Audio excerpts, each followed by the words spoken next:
ഒരു വാക്യം വായിക്കുന്നു.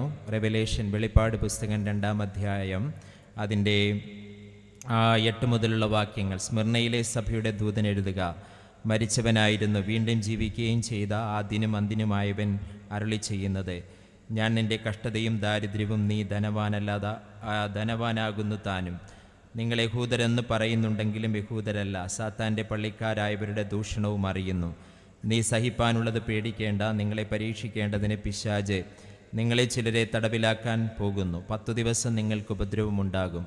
മരണപര്യന്തം വിശ്വസ്തനായിരിക്കുക, എന്നാൽ ജീവൻ്റെ കിരീടം നിങ്ങൾ പ്രാപിക്കും. ആത്മാവ് സഭകളോട് പറയുന്നത് എന്തെന്ന് ചെവിയുള്ളവൻ കേൾക്കട്ടെ. ജയിക്കുന്നവന് 2-ാം മരണത്തിൽ ദോഷം വരികയില്ല. വളരെ അനുഗ്രഹീതമായ തിരുവചനമാണ് ഇന്ന് രാത്രികാലം നമ്മൾ വായിപ്പാനിടയായി തീർന്നത്. ഈ തിരുവചനത്തിൽ നിന്നാണ് സംസാരിപ്പാൻ വേണ്ടി ഞാൻ ആഗ്രഹിക്കുന്നത്. സ്മിർന ദൈവസഭയോട് കർത്താവ് കൊടുത്ത ദൂതിൻ്റെ ഭാഗങ്ങളാണ് ഇന്ന് രാത്രി എനിക്ക് നിങ്ങളോട് പറയാനുള്ളത്. ഞാൻ പറഞ്ഞു, ഞാനൊരു NSS കുടുംബത്തിൽ ജനിച്ചു വളർത്തപ്പെട്ട ആളാണ്. ആയിക്കുന്നത്തെ ശുരനാട് സൗത്ത് പഞ്ചായത്തിലെ ഒരു NSS കുടുംബത്തിൽ ജനിച്ചു വളർത്തപ്പെട്ട ആളാണ്. ജനിച്ചു വളർത്തപ്പെട്ട ഒരു വിഭാഗത്തിലുമുള്ള ക്രിസ്ത്യാനികളില്ലാത്തൊരു വാർഡിൽ നിന്ന് ഇന്നേക്കൊരു 30 വർഷങ്ങൾക്ക് മുമ്പ് അവിടുത്തെ ആദ്യത്തെ ഫലമായി എൻ്റെ അങ്കിൾ സുധീർ കുറുപ്പിനെ കർത്താവ് കണ്ടതോർത്ത് ഞാൻ എൻ്റെ ദൈവത്തെ വാഴ്ത്തുകയാണ്. ഇത് അപ്പോൾ ചിന്തിക്കുമ്പോൾ നിങ്ങൾക്ക് തോന്നും, ഇതൊരു മതം മാറ്റത്തിൻ്റെ പ്രസംഗമാണോ, അല്ലെങ്കിൽ ഏതെങ്കിലും ഒരു പേര് മാറാൻ വേണ്ടിയുള്ള പ്രസംഗമാണോ എന്ന് നാട്ടുകാർക്കൊക്കെ തോന്നിപ്പോകും. അത് യാദൃശ്ചികം മാത്രമാണ്. ഇത് മതം മാറ്റത്തിൻ്റെയോ പേരുമാറ്റത്തിൻ്റെയോ ഒന്നും പ്രസംഗങ്ങൾ തന്നല്ല. ഞങ്ങളൊരു മതത്തിൻ്റെയും വക്താക്കളല്ല. ഞങ്ങളൊരു യാത്രയിലാണ്. അത് ക്രിസ്തുവിനോടൊപ്പമുള്ളൊരു യാത്രയാണ്. ആ യാത്രയിൽ ഞങ്ങളുടെ കർത്താവിനോടൊപ്പം ചേരണമെന്നുള്ളതാണ് ഞങ്ങളുടെ ആത്യന്തികമാകുന്ന ആഗ്രഹമെന്ന് പറയുന്നത്. അതാഗ്രഹിക്കുന്നവർ കരമുയർത്തി കർത്താവിനൊരു മഹത്വം പറഞ്ഞാട്ടെ. ആമേൻ, സ്തോത്രം. അതോർത്ത് ഞാൻ ദൈവത്തെ വാഴ്ത്തുന്നു. ഞങ്ങളാരും പേര് മാറിയിട്ടില്ല. എൻ്റെ അങ്കിൾ സുധീർ കുറുപ്പിൻ്റെ പേര് അന്നും ഇന്നും സുധീർ കുറുപ്പ്. എൻ്റെ പേര് ബിജു കൃഷ്ണൻ. എൻ്റെ അനുജൻ ബിനു കൃഷ്ണൻ. അങ്ങനെ ആ NSSൻ്റെ സീനിയർ മെമ്പേഴ്സ്, മന്നം മെമ്മോറിയൽ NSSൻ്റെ സീനിയർ മെമ്പേഴ്സ് ഉള്ള ആയിക്കുന്നത്തെ ആ ദേശത്ത് നിന്ന് ഞങ്ങളുടെ കുടുംബത്തിൽ നിന്ന് ഏകദേശം ഒരു 30ഓളം അംഗങ്ങൾ ഈ ദൈവത്തിൻ്റെ ഭാഗമാകുന്നതോർത്ത് ഞാൻ എൻ്റെ കർത്താവിനെ വാഴ്ത്തുകയാണ്. എന്താണ് നിങ്ങൾക്ക് സംഭവിച്ചതെന്ന് ചോദിച്ചാൽ ഒറ്റ വാക്കിൽ പറയാൻ ഞങ്ങൾക്കൊരു ഉത്തരമേയുള്ളൂ. ആമേൻ. ഞങ്ങൾക്ക് ഭഗവാനാകുന്ന, ഈശ്വരനാകുന്ന, പരമചൈതന്യമാകുന്ന, പരമാത്മാവാകുന്ന, പരബ്രഹ്മമാകുന്ന, ലോകാവതാരത്തിൻ്റെ പരമകുട ഉദാഹരണമാകുന്ന യേശു കർത്താവിനെ, ആമേൻ, ഞങ്ങളുടെ ദൈവത്തെ, ആമേൻ, ഭഗവാനെ ഞങ്ങളുടെ ഉള്ളത്തിൽ പ്രതിഷ്ഠിപ്പാൻ കഴിഞ്ഞു എന്നുള്ളതാണ് ആമേൻ ഇന്ന് രാത്രി ഞങ്ങൾക്ക് സംഭവിച്ച മാറ്റമെന്ന് പറയുന്നത്. അങ്ങനെ വിശ്വസിക്കുന്നവർ കരമുയർത്തി കർത്താവിനെ ഒന്ന് ഉയർത്തുവാൻ നമുക്കിടയാകുമാറാകട്ടെ. നിങ്ങളും വിശ്വസിക്കുന്നുണ്ട് ഭഗവാൻ യേശു കർത്താവ്, ആമേൻ, പരമചൈതന്യമാണ്, പരമാത്മാവാണ്, പരബ്രഹ്മമാണ്. ആമേൻ, സ്തോത്രം. അവൻ ആ അവതാരങ്ങളുടെ മകുടോദാഹരണമാണ് എന്നൊക്കെ നിങ്ങളും വിശ്വസിക്കുന്നുണ്ട്. അതാണ് ഞങ്ങൾക്ക് വന്ന മാറ്റം. ഏതെങ്കിലും 4 കല്ലുകളിൽ വരുന്ന ഒരു ചുമരിലല്ല, മറിച്ച് മാനവകുലത്തിൻ്റെ ഹൃദയത്തിൽ പ്രതിഷ്ഠിക്കപ്പെടുന്ന കർത്താവിനെ ഞങ്ങളുടെ ഉള്ളത്തിൽ പ്രതിഷ്ഠിക്കുവാൻ കഴിഞ്ഞു എന്നുള്ളതാണ് ഞങ്ങൾക്ക് പറ്റിയ മാറ്റമെന്ന് പറയുന്നത്. അതോർത്ത് ഞാൻ ദൈവത്തെ വാഴ്ത്തുകയാണ്.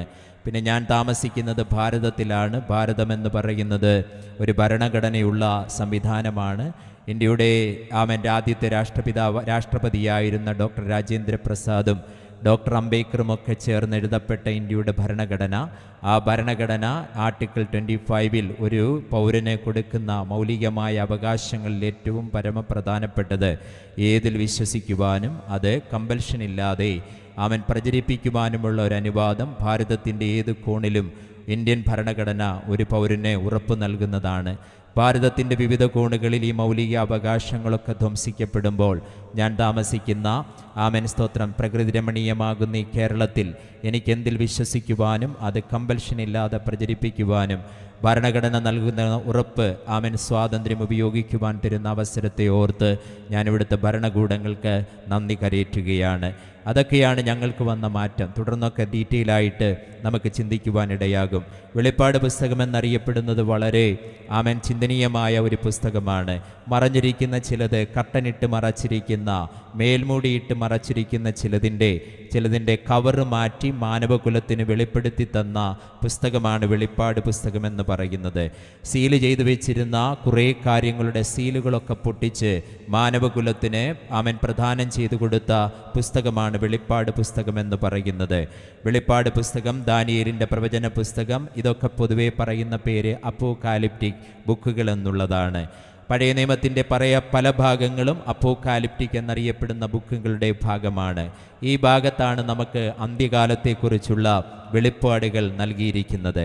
ദൈവത്തിൻ്റെ നേരിട്ടുള്ള വരവിനെക്കുറിച്ച് ഈ ഭാഗങ്ങളിലാണ് നമുക്ക് കാണുവാൻ കഴിയുന്നത്. നിത്യരക്ഷയുടെ പുതിയ യുഗത്തെപ്പറ്റി പറയുന്നത് ഈ ഭാഗങ്ങളിലാണ്. ഈ ലോകത്തിന് വരാൻ പോകുന്ന പൂർണ്ണമായ മാറ്റത്തെക്കുറിച്ച് പറയുന്നത് ഈ പുസ്തകങ്ങളിലാണ്. മരിച്ചവരുടെ പുനരുത്ഥാനം എന്തുണ്ടെന്ന് പറയുന്നത് വ്യക്തമായി പഠിപ്പിക്കുന്നത് ഈ പുസ്തകങ്ങളാണ്. അങ്ങനെ നമ്മുടെ ബുദ്ധിയിൽ ഉറങ്ങാത്ത ഒട്ടനവധി കാര്യങ്ങൾ മാനവകുലത്തിന് വെളിപ്പെടുത്തി കൊടുത്ത അപ്പോകാലിപ്റ്റിക് എന്നറിയപ്പെടുന്ന പുസ്തകത്തിൻ്റെ ഭാഗമാണ് ഈ പുസ്തകമെന്ന് പറയുന്നത്. അങ്ങനെ കട്ടനിട്ട് മറച്ചിരുന്ന അനേക നല്ല സത്യങ്ങളെ നമുക്ക് തുറന്നു തന്ന ദൈവത്തിൻ്റെ പരമാർത്ഥതയോർത്ത് കരമുയർത്തി കർത്താവിന് മഹത്വം കൊടുക്കുവാൻ ഇന്ന് പകൽക്കാലം നമുക്കിടയാകുമാറാകട്ടെ. ഇതൊക്കെ അപ്പോകാലിപ്റ്റിക് ബുക്കുകളിലാണെങ്കിൽ മറ്റൊരു പുസ്തകം നമ്മൾ പൊതുവെ കേട്ടിട്ടുണ്ട്. അതിന് പറയുന്നത് അപ്പോക്രിഫ എന്നുള്ളതാണ്. എന്താണ് അപ്പോക്രിഫ എന്നതുകൊണ്ട് അർത്ഥമാക്കുന്നത്? നിങ്ങൾ പാരമ്പര്യ ക്രിസ്തീയ വിഭാഗങ്ങളിലൊക്കെ ആയിരുന്നവർക്ക് ഇത് സുപരിചിതമാണ്.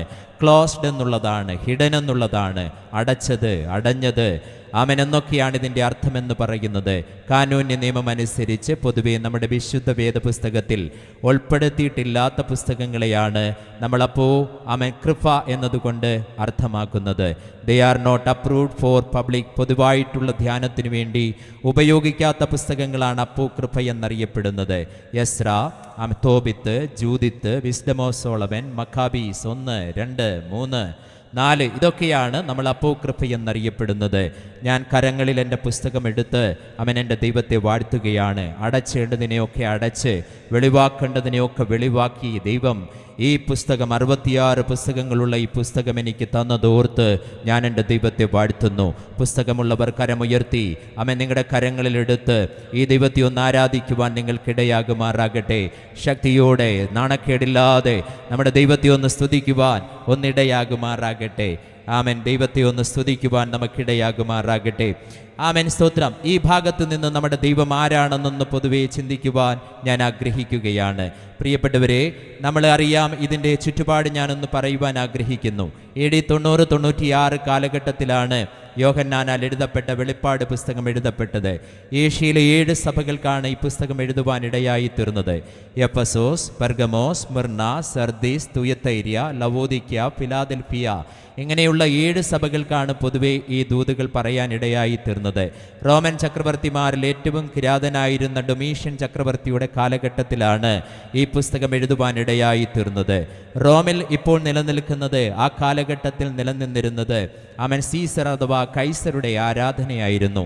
എല്ലാ വർഷവും ആമൻ റോമൻ പ്രോവിൻസിലുള്ള റോമൻ പ്രവിശ്യകളിലുള്ള ജനവിഭാഗം ജൂലിയസ് സീസറിൻ്റെയും അഗസ്റ്റസ് സീസറിൻ്റെയും ഒക്കെ പ്രതിമകളുള്ള ഭാഗത്തേക്ക് കടന്നുപോയിട്ട്, ക്ഷേത്രങ്ങളിലേക്ക് കടന്നുപോയിട്ട് ജൂലിയസ് സീസറിൻ്റെയും അഗസ്റ്റസ് സീസറിൻ്റെയും ഒക്കെ പ്രതിമകളുടെ മുമ്പിൽ ഒരു തിരി തെളിയിച്ചിട്ട് ഇങ്ങനെ പറയണം, സീസർ ഈസ് ലോർഡ്, കൈസറാണ് ദൈവമെന്ന് പറയുന്ന ഒരു ചുറ്റുപാടിൽ എഴുതപ്പെട്ട പുസ്തകമാണ് വെളിപ്പാട് പുസ്തകമെന്ന് പറയുന്നത്.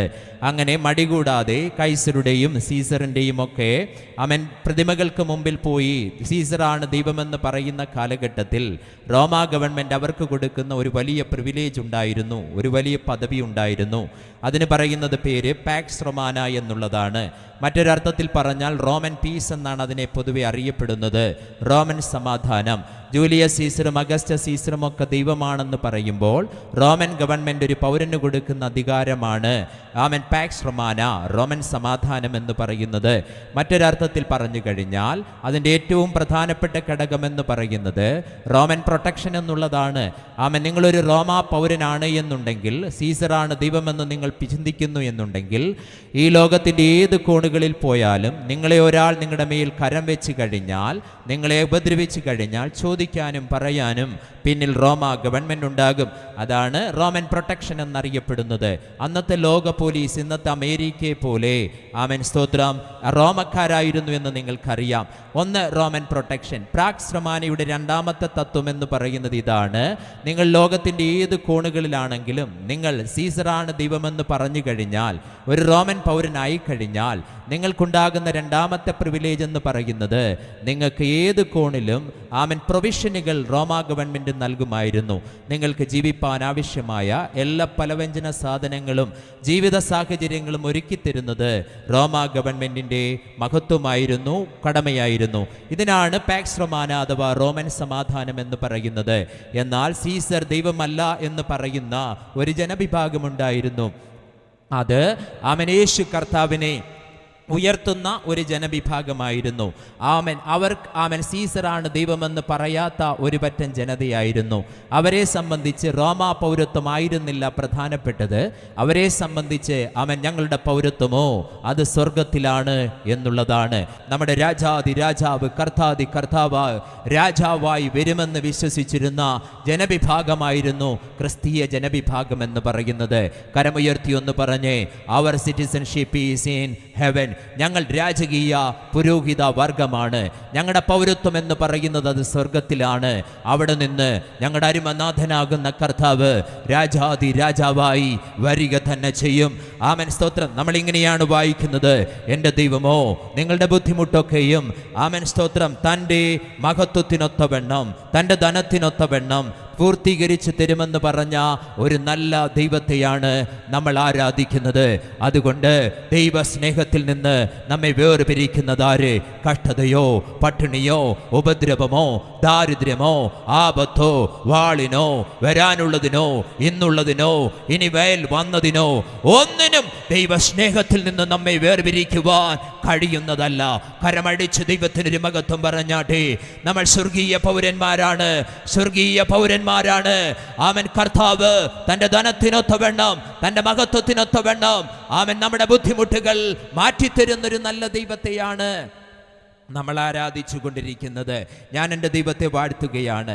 ഇതിൻ്റെ എഴുത്തുകാരൻ എന്ന് പറയുന്നത് റോമൻ ചക്രവർത്തിയുടെ പീഡനത്തിനിരയായി പത്മോസ് ദ്വീപിലേക്ക് നാടുകടത്തപ്പെട്ട യോഹന്നാൻ ആണ് ഇതിൻ്റെ എഴുത്തുകാരൻ എന്ന് പറയുന്നത്. ഡൊമീഷ്യൻ ചക്രവർത്തിയുടെ പീഡനത്തിനിരയായി പത്മോസ് എന്ന ദ്വീപിലേക്ക് നാടുകടത്തപ്പെട്ട യോഹന്നാനാണ് ഇതിൻ്റെ എഴുത്തുകാരൻ എന്ന് പറയുന്നത്. നിങ്ങൾക്കറിയാം, സ്പൊറേഡസുകാരുടെ, ശ്രദ്ധിച്ച് കേൾക്കുക, സ്പൊറേഡസുകാരുടെ ഒരു ചെറിയ ദ്വീപായിരുന്നു പത്മോസ് എന്ന് പറയുന്നത്. The end of the world, ലോകത്തിൻ്റെ അവസാനം എന്നാണ് ഇതിനെ പറ്റി പറയുന്നത്. 10 മൈൽ നീളവും 6 മൈൽ വീതിയുമുള്ള ഒരു ചെറിയ ദ്വീപായിരുന്നു പത്മോസ് എന്ന് പറയുന്നത്. ഐസൊലേറ്റഡ് ആയിട്ടുള്ളൊരു ദ്വീപായിരുന്നു, ഒറ്റപ്പെട്ടൊരു ദ്വീപായിരുന്നു പത്മോസ് എന്നറിയപ്പെടുന്നത്. ഇറ്റ് ഈസ് റോക്കി, പാറകൾ കൊണ്ട് നിറഞ്ഞൊരു പട്ടണമായിരുന്നു, ഒരു ദ്വീപായിരുന്നു ആമൻ പത്മോസ് എന്ന് പറയുന്നത്. ഒരു ഊഷര ഭൂമിയായിരുന്നു ആമൻ പത്മോസ് എന്നറിയപ്പെടുന്ന ദ്വീപ് എന്നറിയപ്പെടുന്നത്. അങ്ങനെ ഡൊമേഷ്യനാൽ പീഡകൾ ഏറ്റുവാങ്ങി ഈ ദ്വീപിലേക്ക് നാടുകടത്തപ്പെട്ട ഒരു ആമൻ ആളായിരുന്നു യോഹന്നാൻ എന്ന് പറയുന്നത്. തനിക്ക് പ്രിയപ്പെട്ട ആരും അവിടെ ഉണ്ടായിരുന്നില്ല, തനിക്ക് പ്രിയപ്പെട്ട ആരും ആ ഭാഗങ്ങളിൽ ഉണ്ടായിരുന്നില്ല. ആമൻ തനിക്ക് അറിയാവുന്ന ആരും അവിടെ ഉണ്ടായിരുന്നില്ല. നല്ല ആഹാരം തരുവാൻ അവിടെ ആരും ഉണ്ടായിരുന്നില്ല. തന്നെ ഒരു ഒറ്റപ്പെട്ട അനുഭവത്തിലാണ് അവിടെ നിൽക്കുന്നത്. പത്മോസിനെ പൊതുവെ പറയുന്നത് the end of the world, ലോകത്തിൻ്റെ അവസാനം എന്നുള്ളതാണ്. അവിടെ കിടന്നു മരിക്കുക എന്നുള്ളതായിരുന്നു അവിടേക്ക് നാടുകടത്തപ്പെടുന്ന ജനതയുടെ പ്രത്യേകത എന്ന് പറയുന്നത്. അങ്ങനെ ആ മനുഷ്യൻ ഏകാന്തത അനുഭവിക്കുന്ന ഭാഗത്ത് നമ്മൾ വായിക്കുന്നത് അദ്ദേഹം കർത്തൃ ദിവസത്തിൽ ആത്മവിവശതയിലായി എന്നുള്ളതാണ്. ഒരു മഹാനാഥൻ തൻ്റെ പിറകിൽ അദ്ദേഹം കേൾക്കുകയാണ്. പിന്നെ അദ്ദേഹം കാണുന്നത് മഹത്വത്തിന് കുറവില്ലാത്ത നമ്മുടെ ദൈവത്തെയാണ്. 7 പൊൻ നിലവിളക്കുകളുടെ നടുവിൽ നിലയങ്കി ധരിച്ച് മാറത്ത് പൊൻകച്ച കെട്ടിയ മനുഷ്യപുത്രനോട് സദൃശ്യനായ ദൈവത്തിന്റെ പുത്രനെ താൻ കാണുകയാണ്. അങ്ങനെ മഹത്വത്തിന് കുറവില്ലാത്ത യേശുവിനെ കാണുവാൻ യോഹന്നാന് ഇടയാകുകയാണ്. പ്രിയപ്പെട്ടവരെ, നമ്മൾ ആദ്യം മനസ്സിലാക്കേണ്ടുന്ന ഒരു വസ്തുത എന്ന് പറയുന്നത് നമ്മുടെ ഏകാന്തതയിൽ, നമ്മുടെ മരുഭൂമിയിൽ നമ്മളെ തള്ളിക്കളയാത്ത ഒരു നല്ല ദൈവത്തെയാണ് നമ്മൾ ആരാധിക്കുന്നത്. കരമുയർത്തി ദൈവത്തിനൊരു മഹത്വം പറഞ്ഞാട്ടെ. പറഞ്ഞാട്ടെ. അവൻ കരമുയർത്തി ദൈവത്തിനൊരു മഹത്വം പറഞ്ഞാട്ടെ. ഇന്നത്തെ സമൂഹത്തിന്റെ ഏറ്റവും വലിയ പ്രത്യേകത എന്ന് പറയുന്നത് എന്നെ നോക്കാൻ, എന്നെ കരുതുവാൻ ആരുമില്ല എന്നറിയപ്പെടുന്ന ഒരു സംവിധാനമാണ് നമുക്ക് നമ്മുടെ സമൂഹത്തിൽ കാണുവാൻ വേണ്ടി കഴിയുന്നത്. അതുകൊണ്ട് പലരും എന്നെ കരുതുവാൻ, നോക്കുവാൻ ആരുമില്ല എന്നൊരു ചിന്തയിലേക്ക് കടന്നു വരുമ്പോൾ അവരവരുടെ ജീവിതം തന്നെ നശിപ്പിക്കുന്ന ഒരു സാഹചര്യത്തിലേക്ക് കടന്നു പോകുന്നത് നമുക്ക് നമ്മുടെ സമൂഹത്തിൽ കാണുവാൻ വേണ്ടി കഴിയുന്നുണ്ട്. എന്നാൽ അതിൽ നിന്നും തികച്ചും വ്യത്യസ്തനാകുന്ന ഒരു ദൈവത്തെയാണ് ഇന്ന് രാത്രി ഞങ്ങൾക്ക് പറയാനുള്ളത്. അവിടെ നമ്മൾ കാണുന്നത് ഇങ്ങനെയാണ്: ഏകാന്തതയിൽ, മരുഭൂമിയുടെ അനുഭവത്തിൽ, the end of the world, ലോകത്തിന്റെ അവസാനത്തിൽ അദ്ദേഹത്തിന് വേണ്ടി വെളിപ്പെട്ടു വന്ന ഒരു ദൈവത്തെ നമ്മൾ കാണുകയാണ്. പ്രിയപ്പെട്ടവരെ, ഞാൻ അതിന്റെ മുമ്പുള്ള ഒരു ഭാഗം കൂടെ നിങ്ങളോട് പറയുവാൻ ആഗ്രഹിക്കുകയാണ്. അവിടെ നമ്മൾ ഇങ്ങനെയാണ് പറയുന്നത്: 7 നക്ഷത്രം വലങ്കരത്തിൽ പിടിച്ചവനെന്നാണ് നമ്മൾ ആദ്യം വായിക്കുന്നത്.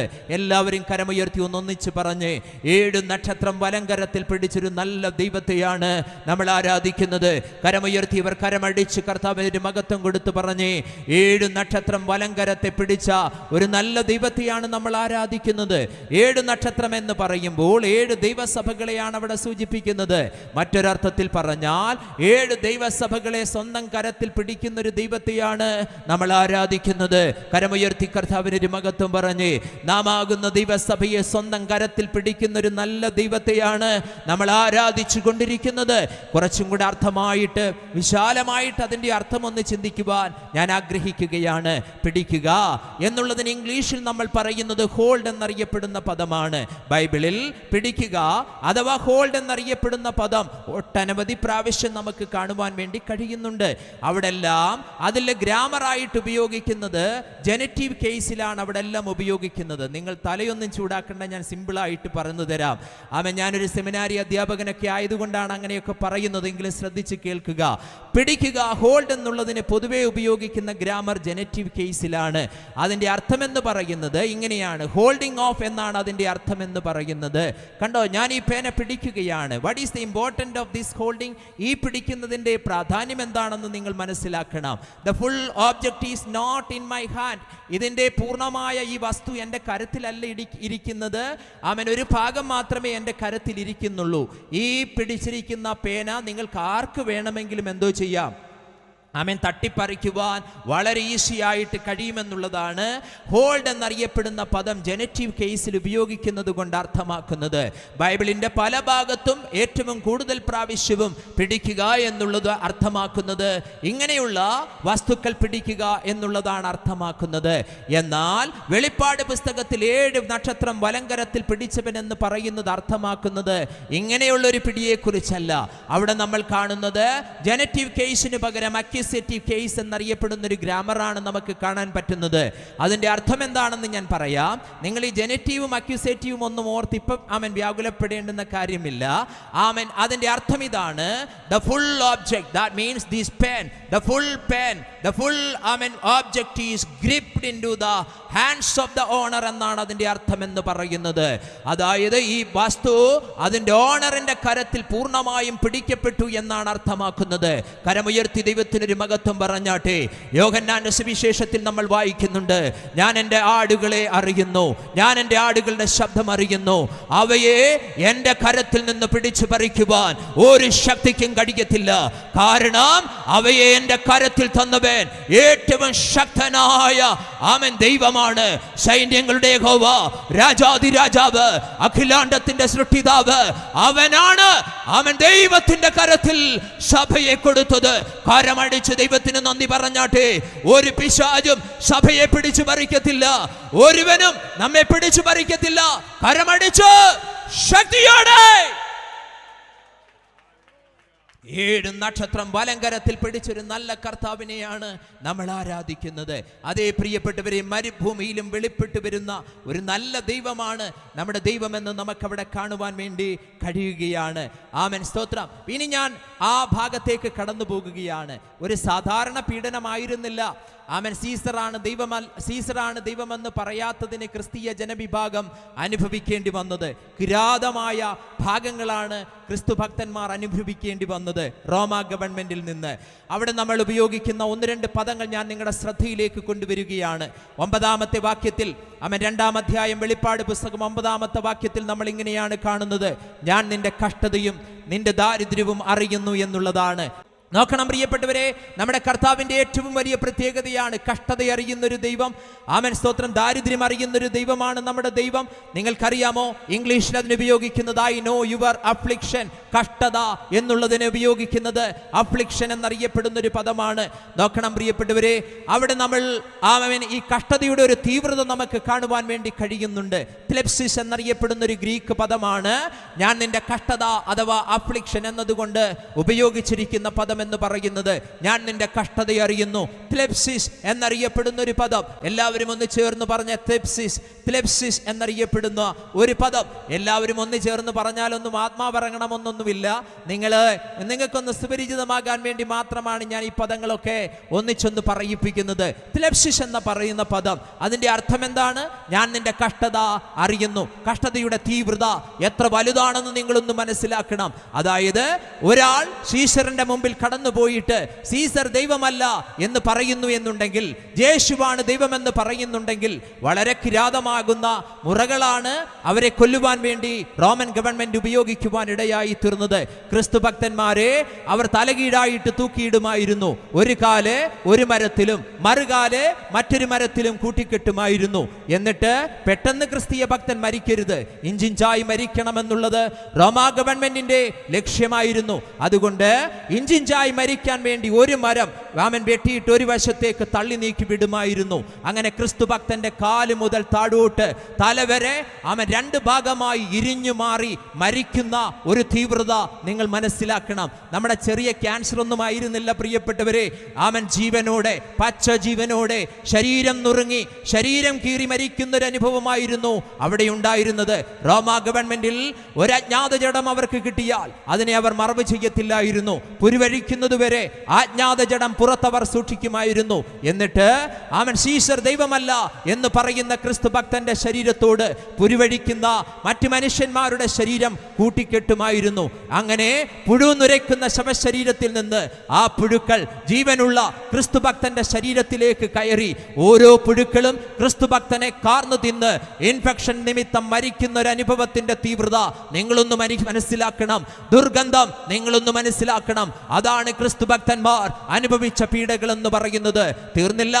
ആമേൻ. ക്രിസ്തു ഭക്തൻ ഇഞ്ചിഞ്ചായി ഭരിക്കണം. അത് റോമാ ഗവൺമെന്റിന്റെ തത്വമായിരുന്നു, ചിന്തയായിരുന്നു.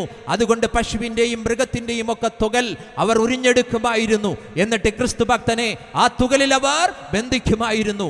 എന്നിട്ട് മരുഭൂമിയിലേക്ക് അവർ വലിച്ചെറിയും. പാലസ്തീന്റെ മരുഭൂമിയെ പറ്റി നിങ്ങൾക്കറിയാം. പകൽ സമയത്ത് കൊടും ചൂടാണ്. കൊടും ചൂട് വരുമ്പോൾ ഈ തുകലിനകത്തുള്ള ക്രിസ്തു ഭക്തന്റെ ശരീരം ആ തുകൽ അങ്ങനെ വികസിക്കാൻ തുടങ്ങും. വികസിച്ച് അത് പൊട്ടുന്ന തരത്തിലേക്ക് കടന്നു വരും. വൈകിട്ടാകുമ്പോൾ നമ്മൾ കാണുന്നത് വലിയ തണുപ്പാണ്, കൊടും തണുപ്പ്. അപ്പോൾ ഈ തുകൽ എന്ത് ചെയ്യാൻ തുടങ്ങും? പെതുക്കനെ താഴുവാൻ തുടങ്ങും, അമരാൻ തുടങ്ങും. ആ ക്രിസ്തു ഭക്തന്റെ ശരീരത്തെ അത് അമർത്തുവാൻ വേണ്ടി ഇടയാകും, അത് ഞെരുക്കുവാൻ വേണ്ടി ഇടയാകും. അങ്ങനെ ക്രിസ്തു ഭക്തൻ വികസിച്ചും ഞെരുകിയും മരണത്തിന്റെ കരാള ഹസ്തങ്ങളിലൂടെ കടന്നു പോകുന്ന ഒരനുഭവത്തിൽ നിൽക്കുമ്പോൾ കർത്താവ് പറയുകയാ, ഞാൻ നിന്റെ കഷ്ടത അറിയുന്ന ദൈവമാണ്, ഞാൻ നിന്റെ ദാരിദ്ര്യം അറിയുന്ന ദൈവമാണ്. ചെവിയിൽ ഈയം ഒഴിക്കുക, കണ്ണുകുത്തി പൊട്ടിക്കുക, ഇതൊക്കെയായിരുന്നു അവരുടെ രീതി. റോമാ ഗവൺമെന്റിന്റെ ചക്രവർത്തിമാർ വൈകുന്നേരങ്ങളിൽ ഉല്ലാസത്തിന് പൂന്തോട്ടത്തിലേക്ക് കടന്നു വരുമ്പോൾ ക്രിസ്തു ഭക്തനെ ജീവനോടെ കുന്തത്തിൽ കുത്തി അത് ടാറിൽ മുക്കി ആ ടാറിന് തീ കൊളുത്തി ഗിറ്റാറുകൾ വായിക്കുന്ന റോമൻ ഭരണകൂടത്തിന്റെ കിരാതമായ ഭരണ സംവിധാനങ്ങൾ, അതായിരുന്നു ക്രിസ്തു ഭക്തന്റെ പീഡകളുടെ തലമുറ, പീഡയുടെ ഭാഗങ്ങൾ എന്നറിയപ്പെടുന്നത്. ഇവിടെ നമ്മൾ വായിച്ചത് ഐ നോ യുവർ അഫ്ലിക്ഷൻ, ഞാൻ നിന്റെ കഷ്ടത അറിയുന്നു. ഐ നോ യുവർ അഫ്ലിക്ഷൻ, ഞാൻ നിന്റെ കഷ്ടത അറിയുന്നു. പ്ലെപ്സിസ് എന്നറിയപ്പെടുന്ന പദം, അതിന്റെ അർത്ഥം എന്താണെന്ന് ഞാൻ പറയാം. ക്രഷിംഗ് ബെനീത്ത് വെയിറ്റ് എന്നുള്ളതാണ്. അതായത് ഭാരമേറിയ ഒരു ഭാരത്തിന്റെ അകത്ത് അടിയിൽ ഞെരിഞ്ഞമർന്നില്ലാതാകുന്ന രീതിയാണ് പ്ലെപ്സിസ്, കഷ്ടത എന്നതുകൊണ്ട് അർത്ഥമാക്കുന്നത്. എന്താണ് അതിന്റെ രീതി എന്ന് പറയുന്നത്? ക്രിസ്തു ഭക്തനെ കണ്ണുകെട്ടി ഒരു ഗ്രൗണ്ടിലേക്ക് കൊണ്ടുപോകും. എന്നിട്ട് കണ്ണുകെട്ടി ആ ഗ്രൗണ്ടിൽ അങ്ങനെ കടത്തിയിട്ട് അവരുടെ ക്രെയിനിൽ അവരൊരു നെറ്റിനകത്തൊരു വലിയ പാറ ഭീമാകാരമായ ഒരു പാറ തൂക്കിക്കെട്ടി നിർത്തുമായിരുന്നു. എന്നിട്ട് കണ്ണു തുറന്നിട്ട് കാണുമ്പോൾ ക്രിസ്തുഭക്തൻ കാണുന്നത് മുകളിലാടുന്ന തൂങ്ങിയാടുന്ന വലിയ പാറയാണ്. ആ പാറയുടെ കീഴിൽ അദ്ദേഹം കടക്കുകയാണ്. എന്നിട്ട് അവിടെ നിന്നുകൊണ്ട് റോമാ ഗവൺമെന്റുകൾ പറയുക സീസറാണ് ദൈവം, ക്രിസ്തുവല്ല ദൈവം എന്ന് പറയണം. അപ്പോഴും ഭക്തൻ പറഞ്ഞു, അല്ല, സീസറല്ല ദൈവം. ആകാശത്തിന് കീഴെ മനുഷ്യരുടെ ഇടയിൽ രക്ഷ പ്രാപിപ്പാൻ ഒരേ ഒരു നാമമേയുള്ളൂ, അത് ക്രിസ്തുവിന്റെ നാമമാണെന്ന് മരണത്തെ മുഖാമുഖം കണ്ടപ്പോഴും ഭക്തൻ പറയുവാൻ ഇടയായി തീർന്നു. അങ്ങനെ പറയുമ്പോൾ അവിടെയുള്ള മെഷീനിൽ അവൻ തൂങ്ങിയാടുന്ന ആ വലിയ പാറക്കല്ല് പൊട്ടിച്ച് അവർ ഭക്തന്റെ ദൈവത്തിലേക്ക് ഇടുമായിരുന്നു. അങ്ങനെ വലിയ പാറക്കല്ലിന്റെ താഴെ ഞെരിഞ്ഞമർന്ന് അവൻ ഇരിഞ്ഞമർന്ന് തകർന്ന് ചങ്ക് തകർന്ന് മനസ്സ് തകർന്ന് ശരീരം തകർന്ന് മരണപ്പെടുന്ന ഒരവസ്ഥയാ. അതാണ് കഷ്ടത എന്ന് പറയുന്നത്. അത്ര വലിയ കഷ്ടതയിലൂടൊന്നും നമ്മൾ കടന്നുപോയിട്ടില്ല. സമൂഹമേ കേൾക്കുക, മദ്യം, മയക്കുമരുന്നുകൾ ഒക്കെ നമ്മുടെ കുടുംബത്തെ കാർന്നു തിന്നുന്നുണ്ട്. അവൻ ആ കഷ്ടതയിലും നമ്മളെ അറിയുന്ന ഒരു ദൈവമുണ്ടെങ്കിൽ അവന്റെ പേരത്രേ ക്രിസ്തു എന്നുള്ളത്. ഇത് ആയിക്കുന്നത്തെ ഒരു NSS കുടുംബത്തിൽ ജനിച്ചു വളർത്തപ്പെട്ട ബിജു കൃഷ്ണന് അവൻ മനസ്സിലാക്കി തന്ന ദൈവത്തെ ഓർത്ത് ഇന്ന് പകലിൽ ഇന്ന് രാത്രിയിൽ ഞാൻ എൻ്റെ ദൈവത്തെ വാഴ്ത്തുകയാണ്. കരമടിച്ച് നമ്മുടെ കഷ്ടതകൾ അറിയുന്ന ദൈവത്തെ ഒന്ന് സ്തുതിക്കുവാൻ നമുക്കിടയാകട്ടെ. തീർന്നില്ല, ഞാൻ പറഞ്ഞല്ലോ, ഇന്ത്യയുടെ ഇപ്പോഴത്തെ റിപ്പോർട്ട് അനുസരിച്ച് 2012 ഇവിടെ സൂയിസൈഡ് ചെയ്ത, ഭാരതത്തിൽ സൂയിസൈഡ് ചെയ്ത ആളുകളുടെ എണ്ണം എന്ന് പറയുന്നത് 2 ലക്ഷമാണ്. 2 ലക്ഷം. നോക്കണം പ്രിയപ്പെട്ടവരെ, ആ 2013 ഇന്ത്യയിൽ ഭാരതത്തിൽ സൂയിസൈഡ് ചെയ്ത ആളുകളുടെ എണ്ണം എന്ന് പറയുന്നത് ഏകദേശം 2 ലക്ഷത്തിൽ പരമാണ്. 10% ഓരോ വർഷവും കൂടിക്കൊണ്ടിരിക്കുകയാണ്. അങ്ങനെ ഓരോ വർഷവും 10%-ലധികം വെച്ച് 2 ലക്ഷത്തിലധികം ആളുകൾ സൂയിസൈഡ് ചെയ്യുന്ന ഒരു സംസ്ഥാനമായി, നമ്മുടെ ഒരു രാജ്യമായി നമ്മുടെ കേരളം മാറിക്കൊണ്ടിരിക്കുന്ന ഒരു കാലഘട്ടത്തിലാണ് നമ്മൾ ജീവിക്കുന്നത്. നോക്കണം പ്രിയപ്പെട്ടവരെ, കേരളത്തിന് സൂയിസൈഡിൽ 5ാം സ്ഥാനമാണുള്ളത്. ഭാരതത്തിൽ കേരളത്തിൽ ഏറ്റവും കൂടുതൽ ആളുകൾ സൂയിസൈഡ് ചെയ്യാനുള്ള കാരണം എന്ന് പറയുന്നത് മദ്യത്തിന്റെയും മയക്കുമരുന്നിന്റെയും ഒക്കെ അമിതമായ ഉപയോഗമാണ്. ഈ ചുറ്റുപാടിലും മദ്യം നിമിത്തം, മയക്കുമരുന്നുകൾ നിമിത്തം ജീവിതമൊക്കെ വല്ലാണ്ടൊക്കെ ജീവിക്കുന്ന അനേക കുടുംബങ്ങളെ നമുക്ക് കാണുവാൻ വേണ്ടി കഴിയും. അവിടുത്തെ അമ്മമാർ, അവിടുത്തെ സഹോദരിമാരുടെ വേദന ഞങ്ങൾ അറിയുകയാണ്. അതുകൊണ്ട് ഈ ശബ്ദപരിധിയിൽ ആരെങ്കിലും ഞങ്ങളെ കേൾക്കുന്നുണ്ടെങ്കിൽ മരണം, ആമൻ, സൂയിസൈഡൽ ഒന്നിന്റെയും ഒരു പ്രശ്നമല്ല. അതിനപ്പുറം നിങ്ങളുടെ കഷ്ടത കാണുന്ന, നിങ്ങളുടെ വേദന അറിയുന്ന ഒരു നല്ല ദൈവമുണ്ടെന്ന് നിങ്ങൾ തിരിച്ചറിയണം. പ്രിയപ്പെട്ടവരെ, ആരൊക്കെയാണ് സൂയിസൈഡ് ചെയ്യുന്നത്? സമ്പന്നൻ സൂയിസൈഡ് ചെയ്യുന്നു, വിദ്യാസമ്പന്നർ സൂയിസൈഡ് ചെയ്യുന്നു. കേരളത്തിലെ ഏറ്റവും വലിയ ധനതത്വ ശാസ്ത്രജ്ഞനായിരുന്ന കുഞ്ഞാമൻ നിങ്ങൾ കേട്ടിട്ടുണ്ടാകും. കേരള സംസ്ഥാന ഗവൺമെന്റിനോട് ചേർന്ന് ഒട്ടനവധി പദ്ധതികൾക്ക് നേതൃത്വം കൊടുത്ത കേരളത്തിന്റെ ഏറ്റവും വലിയ ധനതത്വ ശാസ്ത്രജ്ഞൻ കുഞ്ഞാമൻ, അദ്ദേഹം തന്റെ ഭവനത്തിൽ കഴിഞ്ഞ മാസം ഒരു വരി എഴുതി ഇങ്ങനെ വെച്ചു: ഞാൻ തീരുമാനിച്ചതുപോലെ ഞാൻ ചെയ്യുകയാണ്. ധനതത്വ ശാസ്ത്രജ്ഞനായിരുന്ന, കേരളത്തിന്റെ ഏറ്റവും വലിയ ധനതത്വ ശാസ്ത്രജ്ഞനായിരുന്ന കുഞ്ഞാമൻ ഒരു വരി എഴുതി വെച്ചിട്ട് സൂയിസൈഡ് ചെയ്ത് കളഞ്ഞു എന്നുള്ള വസ്തുത നമ്മൾ തിരിച്ചറിയണം. തീർന്നില്ല, പാമൻ നമ്മുടെ തൊട്ടടുത്തുള്ള തിരുവനന്തപുരം മെഡിക്കൽ കോളേജിൽ കഴിഞ്ഞ ദിവസം അവൻ സൂയിസൈഡ് ചെയ്തത് 30 വയസ്സും 25 വയസ്സും പ്രായമുള്ള 2 സഹോദരിമാരായിരുന്നു. ഒരു സഹോദരി സൂയിസൈഡ് ചെയ്യുവാൻ കാരണം തന്റെ പ്രതിസൂത വരൻ, താൻ സ്നേഹിക്കുന്ന പ്രിയപ്പെട്ടവൻ തന്നിൽ നിന്ന് 1.5 കിലോയോളം സ്വർണവും BMW കാറും ഏക്കർ കണക്കിന് റബ്ബർ തോട്ടവും ചോദിച്ചപ്പോൾ തന്റെ ഉപ്പായ്ക്ക് അത് കൊടുക്കുവാൻ അധികാരമില്ല, കഴിവില്ലാത്തത് കൊണ്ട്, താനേറെ സ്നേഹിച്ച പ്രിയപ്പെട്ടവനോടൊപ്പം ജീവിക്കുവാൻ തനിക്ക് കഴിയത്തില്ലെന്ന് തനിക്കറിയാവുന്നത് കൊണ്ട് സൂയിസൈഡ് ചെയ്യുവാനിടയായി തീർന്നു. തിരുവനന്തപുരം ഡിസ്ട്രിക്റ്റിൽ നിന്നുള്ള മറ്റൊരു ഡോക്ടർ, തിരുവനന്തപുരത്ത് ജോലി ചെയ്യുന്ന ഡോക്ടർ, ആ പ്രഗത്ഭയായ ഡോക്ടർ തന്റെ ഹസ്ബൻഡ് തനിക്ക് വേണ്ടി കാത്തിരിക്കുമ്പോൾ അവൾ വരാത്തത് കൊണ്ട് ആ ഹൗസ് ഓണറോട് ഒന്ന് പോയി നോക്കാമോ എന്ന് നോക്കാൻ ചെല്ലുമ്പോൾ ഹൗസ് ഓണർ കാണുന്നത് അമതിയ അളവിൽ ഗുളി കഴിച്ചിട്ട് സൂയിസൈഡ് ചെയ്ത് കിടക്കുന്ന സ്വന്തം ഭാര്യയെ കണ്ട ആ ഉന്നത ഉദ്യോഗസ്ഥന്റെ മനസ്സ് നിങ്ങൾ കാണാതെ പോകരുത്. അങ്ങ് വയനാട്ടിൽ ഒരു പെൺകുട്ടി ഡോക്ടർ സൂയിസൈഡ് ചെയ്യുവാൻ ഇടയായി തീർന്നു. നമ്മുടെ ചുറ്റുപാടുകളിലൊക്കെ ഇങ്ങനെ ഒട്ടനവധി സൂയിസൈഡുകൾ വർദ്ധിക്കുന്ന ഒരു കാലഘട്ടത്തിലാണ് നമ്മൾ ജീവിക്കുന്നതെന്ന് നിങ്ങൾ മനസ്സിലാക്കണം. എന്തിനേറെ, കഴിഞ്ഞ ദിവസം തിരുവല്ലയ്ക്കടുത്ത് ഒരു സ്ഥലത്ത് ഒരു കാർ നിന്ന് കത്തുകയാണ്. പോലീസ് വിചാരിച്ച് ഓടിക്കൊണ്ടിരുന്ന കത്തി അമരുവാനിടയായി തീർന്നു എന്നുള്ളതാണ് പോലീസ് ആദ്യം ചിന്തിച്ചത്. പിന്നീടാണ് അവർക്ക് മനസ്സിലായത് ആ കാറ് വെറുതെ അങ്ങ് കത്തിപ്പോയതല്ല, അവർ കത്തിക്കുകയായിരുന്നു, സ്വയം കത്തി അമരുകയായിരുന്നു. 68 വയസ്സുള്ള ഒരു വൃദ്ധനായ മനുഷ്യനും 69 വയസ്സുള്ള ഒരമ്മയും സ്വയമായിട്ട് ജീവനൊടുക്കുവാനിടയായി തീർന്നു. പോലീസ്, തിരുവല്ല പോലീസ് അവരുടെ ഭവനത്തിൽ നടത്തിയ റെയ്ഡിൽ നിന്ന് ഒരു വസ്തുത അവർക്ക് മനസ്സിലായി. അവരിങ്ങനെയാണ് പറഞ്ഞത്: ഞങ്ങൾക്കൊരേ ഒരു മകനേയുള്ളൂ, ഞങ്ങൾ സമ്പന്നരായിരുന്നു, ഉന്നത കുലത്തിലാണ് ഞങ്ങൾ ജനിച്ചത്, ഉന്നത കുടുംബത്തിലാണ് ഞങ്ങൾ ജനിച്ചത്. പക്ഷെ ഞങ്ങൾക്ക് ജനിച്ച ഒരേ ഒരു മകൻ മദ്യത്തിനും മയക്കുമരുന്നിനും അടിമയായതുകൊണ്ട് അവനെ ഇനി ജീവിതത്തിന്റെ പുറത്തേക്ക് കൊണ്ടുവരുവാൻ ഞങ്ങൾ ആവോളം ശ്രമിച്ചു. എന്നാൽ ഞങ്ങളുടെ സമ്പത്ത് മുഴുവൻ അവൻ വിട്ടിട്ട് അവനെ ചികിത്സിച്ചിട്ടും മദ്യത്തിൽ നിന്ന് മയക്കുമരുന്നിൽ നിന്ന് അവനെ പുറത്തു കൊണ്ടുവരുവാൻ ഞങ്ങൾക്ക് സാധിച്ചില്ല. അതുകൊണ്ട് ജനിപ്പിച്ച സ്വന്തം മകന്റെ മുമ്പിൽ ഞങ്ങൾ പരാജയം സമ്മതിക്കുകയാണെന്ന് പറഞ്ഞ് ഒരു വരി എഴുതി വെച്ചിട്ട് നൊന്ത് പ്രസവിച്ച അപ്പയും അമ്മയും പ്രസവത്തിന് ആ മകന്റെ ജനനത്തിന് നേതൃത്വം കൊടുത്ത പിതാവും ഈ ലോകം വിട്ട് കടന്നു പോകുവാനിടയായി. സമൂഹമേ കേൾക്കുക, മദ്യം മയക്കുമരുന്നുകൾ നമ്മുടെ സമൂഹത്തെ കാർന്നു തിന്നുന്ന വിഷവിത്തായി മാറിക്കൊണ്ടിരിക്കുന്നു. മനുഷ്യൻ ആത്മഹത്യകളിൽ അഭയം പ്രാപിക്കുന്ന ഒരു രംഗമായി മാറിക്കൊണ്ടിരിക്കുന്നു. എന്തിനേറെ ഇന്നും നമ്മൾ കേട്ടില്ലേ ഒരു ഉദ്യോഗസ്ഥൻ സൂയിസൈഡ് ചെയ്തത്? ഇന്നത്തെ മാതൃഭൂമി പത്രത്തിൽ ഒരു കുടുംബം കടനിമിത്തം സൂയിസൈഡ് ചെയ്ത വാർത്തയുണ്ട്. അങ്ങനെ 100,000 ഓരോ വർഷവും 2-10% വീതം ആത്മഹത്യകൾ വർദ്ധിക്കുന്ന ഒരു രാജ്യത്ത് എന്താണ് പ്രതിവിധി? ഞങ്ങൾക്ക് പറയാൻ ഒരു പ്രതിവിധിയുണ്ട്. കേൾക്കുക, നിന്റെ കഷ്ടതയറിയുന്ന ഒരു ദൈവം, അവന്റെ പേരെത്രേ? ക്രിസ്തു. കാരമടിച്ചു. ഏഷ്യയിലെ ഏറ്റവും വലിയ ആതുര സേവന രംഗത്തിന്റെ പേര് ഗാന്ധി ഭവൻ എന്നാണ്. നിങ്ങൾക്ക് സുപരിചിതമാണ് ഗാന്ധി ഭവൻ. ഗാന്ധി ഭവൻ നമ്മുടെ പുനലൂർ ഗാന്ധി ഭവൻ, പത്തനാപുരം ഗാന്ധി ഭവൻ. അതിൻ്റെ ഓണർ പത്തനാപുരം സോമരാജൻ സാർ. നിങ്ങൾക്കറിയാം, കൊട്ടാരക്കരക്കാരനാണ്. കൊട്ടാരക്കരത്തെ ഒരു സമ്പന്ന കുടുംബത്തിലാണ് പുനലൂർ സോമരാജൻ സാർ ജനിക്കുവാനിടയായി തീർന്നത്. താൻ ഒരു ട്യൂട്ടോറിയൽ കോളേജ് അധ്യാപകനായിരുന്നു. തൻ്റെ ട്യൂട്ടോറിലേക്ക് ആദ്യകാലങ്ങളിൽ കുട്ടികളെ വിളിക്കുവാൻ വേണ്ടി കടന്നുപോയ സോമരാജൻ സാർ ഒരു വൈകിയ വേളയിൽ കാണുന്നത് ഒരു ചെറ്റക്കുടിലിൽ ആരോരുമില്ലാതെ മലമൂത്ര വിസർജ്യം ചെയ്ത് ദുർഗന്ധം വമിക്കുന്നൊരു ചെറ്റക്കുടിലിൽ കിടക്കുന്ന ഒരമ്മയെ കാണുകയാണ്.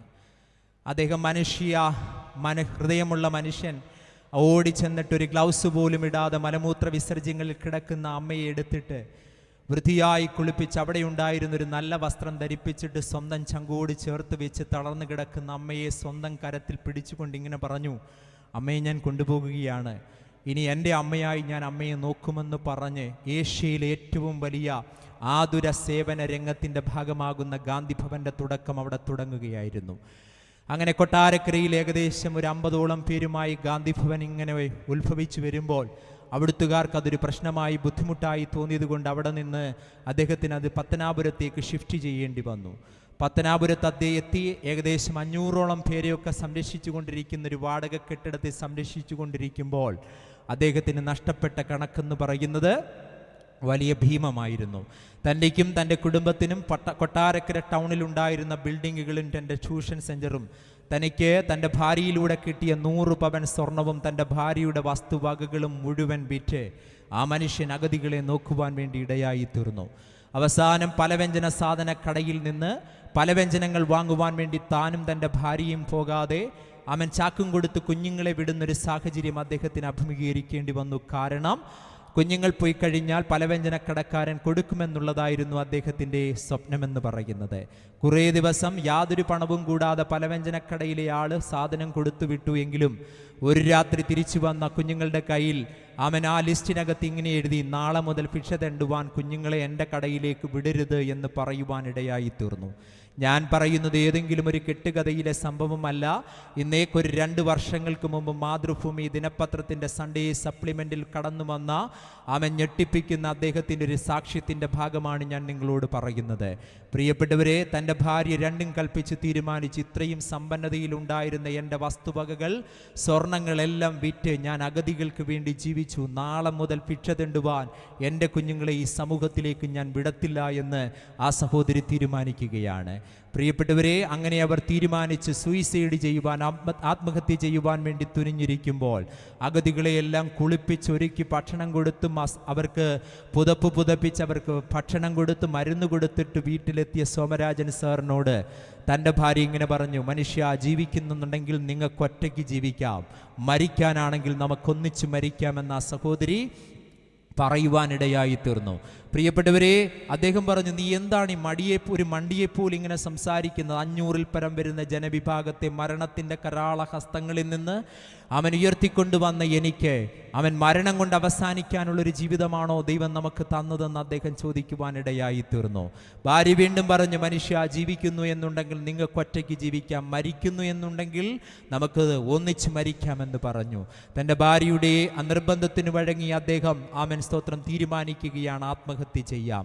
അങ്ങനെ എല്ലാം ഫിക്സ് ചെയ്ത് അദ്ദേഹം മരണത്തിന് വേണ്ടി കാത്തുകിടക്കുമ്പോൾ താൻ സ്നേഹിച്ച് താലോലിച്ച് തീർന്നിട്ടില്ലാത്ത തൻ്റെ കുഞ്ഞുങ്ങളുടെ ഓമനത്വമുള്ള മുഖം വീണ്ടും വീണ്ടും അദ്ദേഹം മാറിയും തിരിഞ്ഞും നോക്കുന്ന ഒരവസരത്തിൽ രാത്രിയുടെ ഏതോ ഒരു യാമത്തിലേക്ക് അദ്ദേഹം ഉറങ്ങി വീഴുവാനിടയായി തീർന്നു.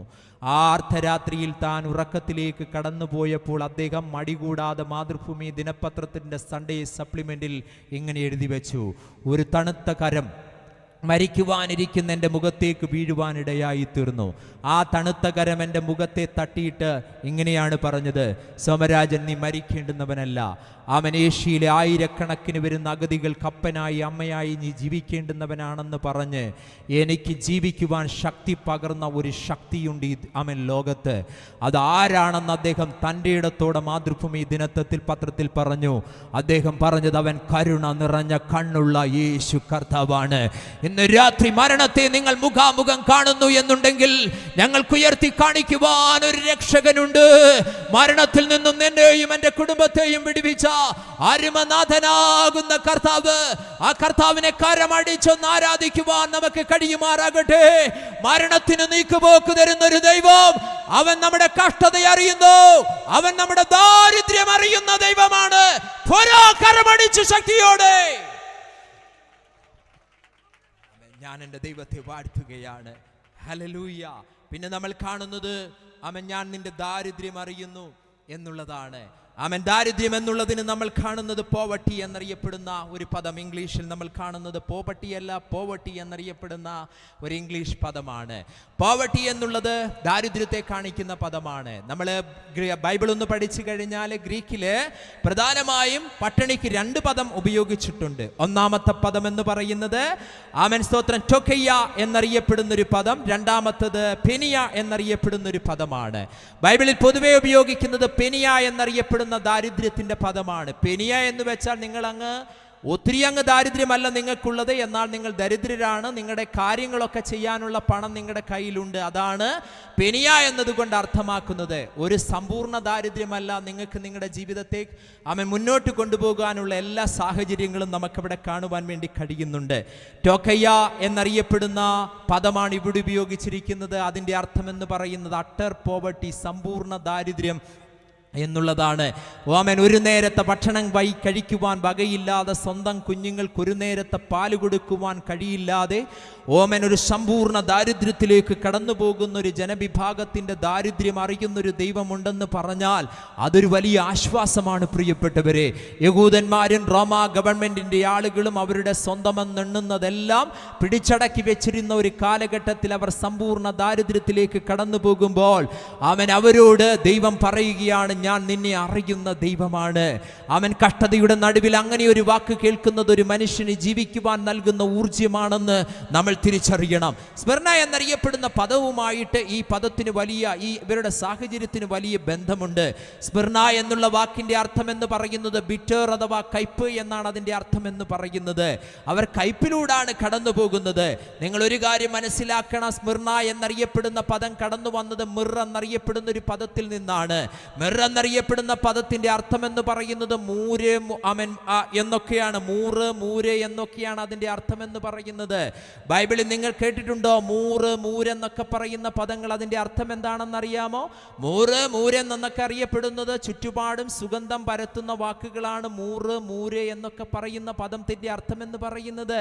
അപ്പൊ പുറത്തു ഭയങ്കര സൗന്ദര്യമാണ്, പുറത്തു ഭയങ്കര വാസനയാണ്, മണം പരത്തുന്നതാണ്. പക്ഷെ ഉള്ളിന്റെ ഉള്ളിൽ ഞെരിഞ്ഞമരുന്ന ഒരു അനുഭവത്തിലൂടെ, കഷ്ടതയിലൂടെ കടന്നു പോകുന്ന, സമ്പൂർണ്ണ ദാരിദ്ര്യത്തിലൂടെ കടന്നു പോകുന്ന ഒരു അനുഭവമാണ് നമുക്കവിടെ കാണുവാൻ വേണ്ടി കഴിയുന്നത്. അതായത് മൂരും അവൻ പുറത്ത് സൗന്ദര്യമുള്ളതാണെങ്കിലും അതുണ്ടാക്കുന്നത് ഒരു കയ്പുള്ള പശയിൽ നിന്നാണ് എന്നാണ് പൊതുവെ വിശ്വസിക്കപ്പെടുന്നത്. അങ്ങനെ കയ്പുള്ള ഒരു പശയിൽ നിന്ന് ഉണ്ടാക്കി അനേകർക്ക് സൗരഭ്യ വാസന കൊടുക്കുന്ന ഒന്നാണ് മൂരും എന്ന് പറയുന്നത്.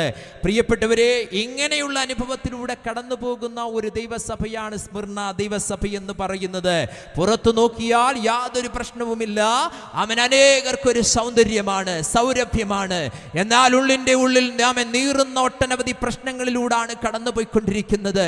അങ്ങനെയുള്ളവർ ആരെങ്കിലും ഞങ്ങളുടെ ശബ്ദപരിധിയിൽ ഞങ്ങളെ കേൾക്കുന്നുണ്ടെങ്കിൽ ഒരു കാര്യം ഞങ്ങൾ പറയട്ടെ, പുറത്തു നോക്കിയാൽ ഭയങ്കരമാണ്, നല്ലൊരു കുടുംബം, നല്ല സാഹചര്യം, നല്ല വിദ്യാഭ്യാസ സൗകര്യം എല്ലാം ഉണ്ടെന്ന് നിങ്ങൾക്ക് തോന്നും. പക്ഷേ ഉള്ളിന്റെ ഉള്ളിൽ നീറുന്ന അനുഭവങ്ങളിലൂടെ കടന്നു പോകുന്ന, കുടുംബ പ്രശ്നങ്ങളിലൂടെ കടന്നു പോകുന്ന ഒട്ടനവധി പ്രിയപ്പെട്ടവർ നമ്മുടെ ചുറ്റുപാടിൽ നമുക്ക് കാണുവാൻ വേണ്ടി കഴിയുന്നുണ്ട്. അവരോട് ഇന്ന് രാത്രി ഞങ്ങൾക്ക് പറയാനൊന്നുണ്ട്. നിങ്ങളുടെ കഷ്ടത അറിയുന്ന, നിങ്ങളുടെ ദാരിദ്ര്യം അറിയുന്ന ഒരു നല്ല ദൈവത്തെയാണ് നിങ്ങൾ ആരാധിക്കുന്നത്. ഈ പന്തലിന്റെ തണലിൽ ഇന്ന് പകൽക്കാലം ഇന്ന് രാത്രികാലം ഇരിക്കുന്ന ആരെങ്കിലും അവൻ പുറത്തെല്ലാം കൊള്ളാം, അകത്തു നീറുന്ന വേദനയിലൂടെ കടന്നു പോകുന്നുണ്ടെങ്കിൽ, അവൻ സമൂഹത്തിനെല്ലാം കൊള്ളാം, എന്നാൽ നീറുന്ന വേദനയോടെ നിങ്ങൾ കടന്നു പോകുന്നുണ്ടെങ്കിൽ, അവൻ ആരും നിങ്ങളെ അറിഞ്ഞില്ലെങ്കിലും, ഒരു മനുഷ്യരും നിങ്ങളെ അറിയുന്നില്ലെങ്കിലും, ഒരു കൂട്ടുകുടുംബക്കാർ നിങ്ങളെ അറിയുന്നില്ലെങ്കിലും, ഒരു ഗവൺമെന്റും നിങ്ങളെ അറിയുന്നില്ലെങ്കിലും, നിങ്ങളെ നന്നായി അറിയുന്ന ഒരു ദൈവമുണ്ട്. നിങ്ങളുടെ കഷ്ടത അറിയുന്ന ദൈവമാണവൻ, നിങ്ങളുടെ ദാരിദ്ര്യം അറിയുന്ന ഒരു ദൈവമാണവൻ. കരമടിച്ച ദൈവത്തെ ഒന്ന് ആരാധിക്കുവാൻ നമുക്ക് കഴിയുമാറാകട്ടെ. നമ്മുടെ കഷ്ടത അറിയുന്ന, നമ്മുടെ ദാരിദ്ര്യം അറിയുന്ന നല്ല ദൈവം. ഹല്ലേലൂയ. പ്രിയപ്പെട്ടവരെ, ഇത്ര വലിയ പീഡകളിലൂടെയാണ് ഈ സഭ കടന്നുപോയിക്കൊണ്ടിരിക്കുന്നതെങ്കിലും നിങ്ങൾ ഈ സഭയെ പറ്റി ഒന്ന് പഠിച്ചാൽ നമുക്കൊരു കാര്യം മനസ്സിലാക്കാം. ദൈവത്തോടും ദൈവസഭയോടും വളരെ വിശ്വസ്തത പുലർത്തിയ ഒരു സഭയാണ് സ്മിർന ദൈവസഭ എന്നറിയപ്പെടുന്നത്. സത്യത്തിന് വേണ്ടി വില കൊടുത്ത, സത്യത്തിന് വേണ്ടി നിന്ന ഒരു ദൈവസഭയാണ് സ്മിർന ദൈവസഭ എന്ന് പറയുന്നത്. മറ്റിതര 6 ദൈവസഭകളെ പറ്റിയും കർത്താവ് ദൂത് പറയുമ്പോൾ അതിനൊക്കെ ഓരോ കുറ്റങ്ങൾ പറയാനുണ്ട് എന്നുണ്ടെങ്കിൽ, ഇത്ര വലിയ കഷ്ടതകളിലൂടെ, ദാരിദ്ര്യത്തിലൂടെ കടന്നുപോയ സ്മിർന ദൈവസഭയെ പറ്റി പറയുവാൻ ദൈവത്തിനൊരു ചെറിയ കുറ്റം പോലും ഇല്ലായിരുന്നു എന്നുള്ള വസ്തുത നമ്മൾ മനസ്സിലാക്കണം. എഫെസോസിനെ പറ്റി പറഞ്ഞത് ആദ്യ സ്നേഹം വിട്ടുകളഞ്ഞു എന്നുള്ള ഒരു കുറ്റം എനിക്ക് നിന്നെ പറ്റി പറയാനുണ്ട്. പെർഗമോസിനോട് പറ്റി പറഞ്ഞപ്പോൾ ഇങ്ങനെയാണ് പറഞ്ഞത്, നിക്കോലേവരുടെ ദുർനടപ്പ്, വിഗ്രഹാർപ്പിതമൊക്കെ തിന്നു എന്നുള്ള ഒരു കുറ്റം നിന്നെ പറ്റി എനിക്ക് പറയാനുണ്ട് എന്ന് നമുക്ക് കാണാൻ വേണ്ടി കഴിയുന്നുണ്ട്. സർദീസിനെ പറ്റി പറഞ്ഞപ്പോൾ ഇങ്ങനെയാണ് പറഞ്ഞത്, ജീവനുള്ളവനെന്ന് നിനക്ക് പേരുണ്ടെങ്കിലും നീ മരിച്ചവനാണെന്ന് പറഞ്ഞ നമുക്ക് കാണാൻ പറ്റും. ലാവോദിക്യ സഭയെ പറ്റി ഇങ്ങനെയാണ് പറഞ്ഞത്, ഉഷ്ണവാനുമല്ല ശീതവാനുമല്ല. ഇങ്ങനെ ഓരോ കുറ്റങ്ങൾ പ്രഗത്ഭമാകുന്ന സഭയെ പറ്റി പറയാൻ ദൈവത്തിന്റെ ആത്മാവിനുണ്ടായിരുന്നു എന്നുണ്ടെങ്കിൽ, വളരെ വലിയ കഷ്ടതകളിലൂടെയും വേദനകളിലൂടെയും കടന്നുപോയ സ്മിർന ദൈവസഭയെ പറ്റി പറയുവാൻ ഒരു ചെറിയ കുറ്റം പോലും കർത്താവിനുണ്ടായിരുന്നില്ല. എന്തുകൊണ്ടാണ് ഇത്ര വലിയ ജയകരമായ ഒരു ക്രിസ്തീയ ജീവിതം നയിക്കുവാൻ സ്മിർന ദൈവസഭയ്ക്കായതെന്ന് നിങ്ങൾ എപ്പോഴെങ്കിലും ചിന്തിച്ചിട്ടുണ്ടോ? അത് ചിന്തിക്കണം പ്രിയപ്പെട്ടവരെ. ഇല്ല എന്നുണ്ടെങ്കിൽ ഇന്ന് രാത്രി ഞാൻ നിങ്ങളോട് പറയട്ടെ, അവൻ അത്ര വലിയ കഷ്ടതയിലും അത്ര വലിയ വേദനയിലും സ്മിർന ദൈവസഭയ്ക്ക് അറിയാമായിരുന്നു ഞങ്ങൾ ആരാധിക്കുന്ന ദൈവം ആരാണ് എന്നുള്ളൊരു ബോധ്യം. അതാണ് നമ്മളെ ഭരിക്കേണ്ടുന്നത്. കഷ്ടതയ്ക്കപ്പുറം, ദാരിദ്ര്യത്തിനപ്പുറം ഇന്ന് രാത്രിയിലും നമ്മെ ഭരിക്കേണ്ടുന്നത് നാം ആരാധിക്കുന്ന ദൈവം ആരാണ് എന്നുള്ളതാണ്. കരമുയർത്തി കർത്താവിനൊരു മഹത്വം പറഞ്ഞാട്ടെ, കരമടിച്ച് ദൈവത്തിനൊരു മഹത്വം പറഞ്ഞാട്ടെ. നാം ആരാധിക്കുന്ന ദൈവം ആരാണെന്ന് മനസ്സിലാക്കിയാൽ ഏത് കഷ്ടതകളിലും ഏത് പ്രതിസന്ധികളിലും നമുക്ക് നിൽക്കുവാൻ കഴിയുമെന്നുള്ളതാണ്. സ്മിർന ദൈവസഭ മനസ്സിലാക്കുകയാണ് ആരാണ് നമ്മുടെ ദൈവം, അവൻ ആരാണ്. ഞാൻ അത് പറയുവാൻ ആഗ്രഹിക്കുന്നു. ഒന്ന്, ഇത്ര വലിയ പീഡകൾ. എന്നാൽ നിങ്ങളൊരു കാര്യം മനസ്സിലാക്കണം, സ്മിർന ഏഷ്യയിലെ ഏറ്റവും വലിയ പട്ടണമാണ് സ്മിർന എന്നറിയപ്പെടുന്നത്. ഏഷ്യയിലെ മഴവില്ലെന്നാണ് സ്മിർനയെ പറ്റി നമ്മൾ പൊതുവെ പറയുന്നത്. ഒരു വലിയ വ്യാപാര പട്ടണമായിരുന്നു സ്മിർന എന്ന് പറയുന്നത്. വളരെ വലിയ സുരക്ഷിതമായ ഒരു തുറമുഖ പട്ടണമായിരുന്നു സ്മിർന എന്ന് പറയുന്നത്. യുദ്ധം വന്നാലും പേടിക്കേണ്ടുന്ന സാഹചര്യം അവർക്കുണ്ടായിരുന്നില്ല.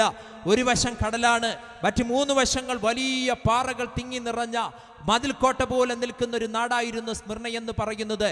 അങ്ങനെ 3 വശവും സുരക്ഷിതമായി ചുറ്റപ്പെട്ട് കിടക്കുന്ന, പ്രകൃതിയാൽ ചുറ്റപ്പെട്ട് കിടക്കുന്ന ഒരു പട്ടണമായിരുന്നു സ്മിർന എന്ന് പറയുന്നത്. ഏഷ്യയിലെ ഏറ്റവും വലിയ സ്റ്റേഡിയം ഉണ്ടായിരുന്നത് സ്മിർന പട്ടണത്തിലാണ്. ഏഷ്യയിലെ ഏറ്റവും വലിയ ലൈബ്രറി ഉണ്ടായിരുന്നത് സ്മിർന പട്ടണത്തിലാണ്. ഏഷ്യയിലെ ഏറ്റവും വലിയ മ്യൂസിക് സെന്റർ ആയിരുന്ന ഒഡോണിയോൺ ഉണ്ടായിരുന്നത് സ്മിർന രാജ്യത്താണ്. ലോകത്തിലെ ഏറ്റവും വലിയ തിയേറ്റർ ഉണ്ടായിരുന്നത് സ്മിർനയിലായിരുന്നു. ഇതിഹാസ സാഹിത്യകാരനായിരുന്ന ഹോമറിന്റെ ജന്മദേശമായിരുന്നു സ്മിർന എന്ന് പറയുന്നത്. അതുകൊണ്ട് ആ കാലഘട്ടത്തിലെ ആളുകൾ അവർക്ക് തന്നെ പറയുവാനിടയായി തീർന്നു, Smyrna, the first city in the world. Smyrna, the last city in the world. സ്മിർനയാണ് ലോകത്തിലെ ഏറ്റവും ആദ്യത്തെ പട്ടണം. സ്മിർനയാണ് ലോകത്തിലെ അവസാനത്തെ പട്ടണം എന്നവർ പറയുവാനിടയായി തീർന്നു. അവരുടെ ആളുകൾക്ക് ഒരു പൊങ്ങച്ച സംസ്കാരം ഉണ്ടായിരുന്നു, ഒരു മുനിസിപ്പൽ വാനിറ്റി ഉണ്ടായിരുന്നു.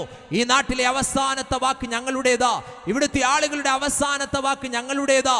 അതായിരുന്നു സ്മിർനയിലെ ആളുകളുടെ അഹങ്കാരം എന്ന് പറയുന്നത്. ഞങ്ങളുടെ കുടുംബത്തിൻ്റെതാ ആദ്യത്തെ വാക്ക്, ഞങ്ങളുടെ കുടുംബത്തിൻ്റെതാ അവസാനത്തെ വാക്ക്, എന്റേതാ ആദ്യത്തെ വാക്ക്, എന്റേതാ അവസാനത്തെ വാക്ക്.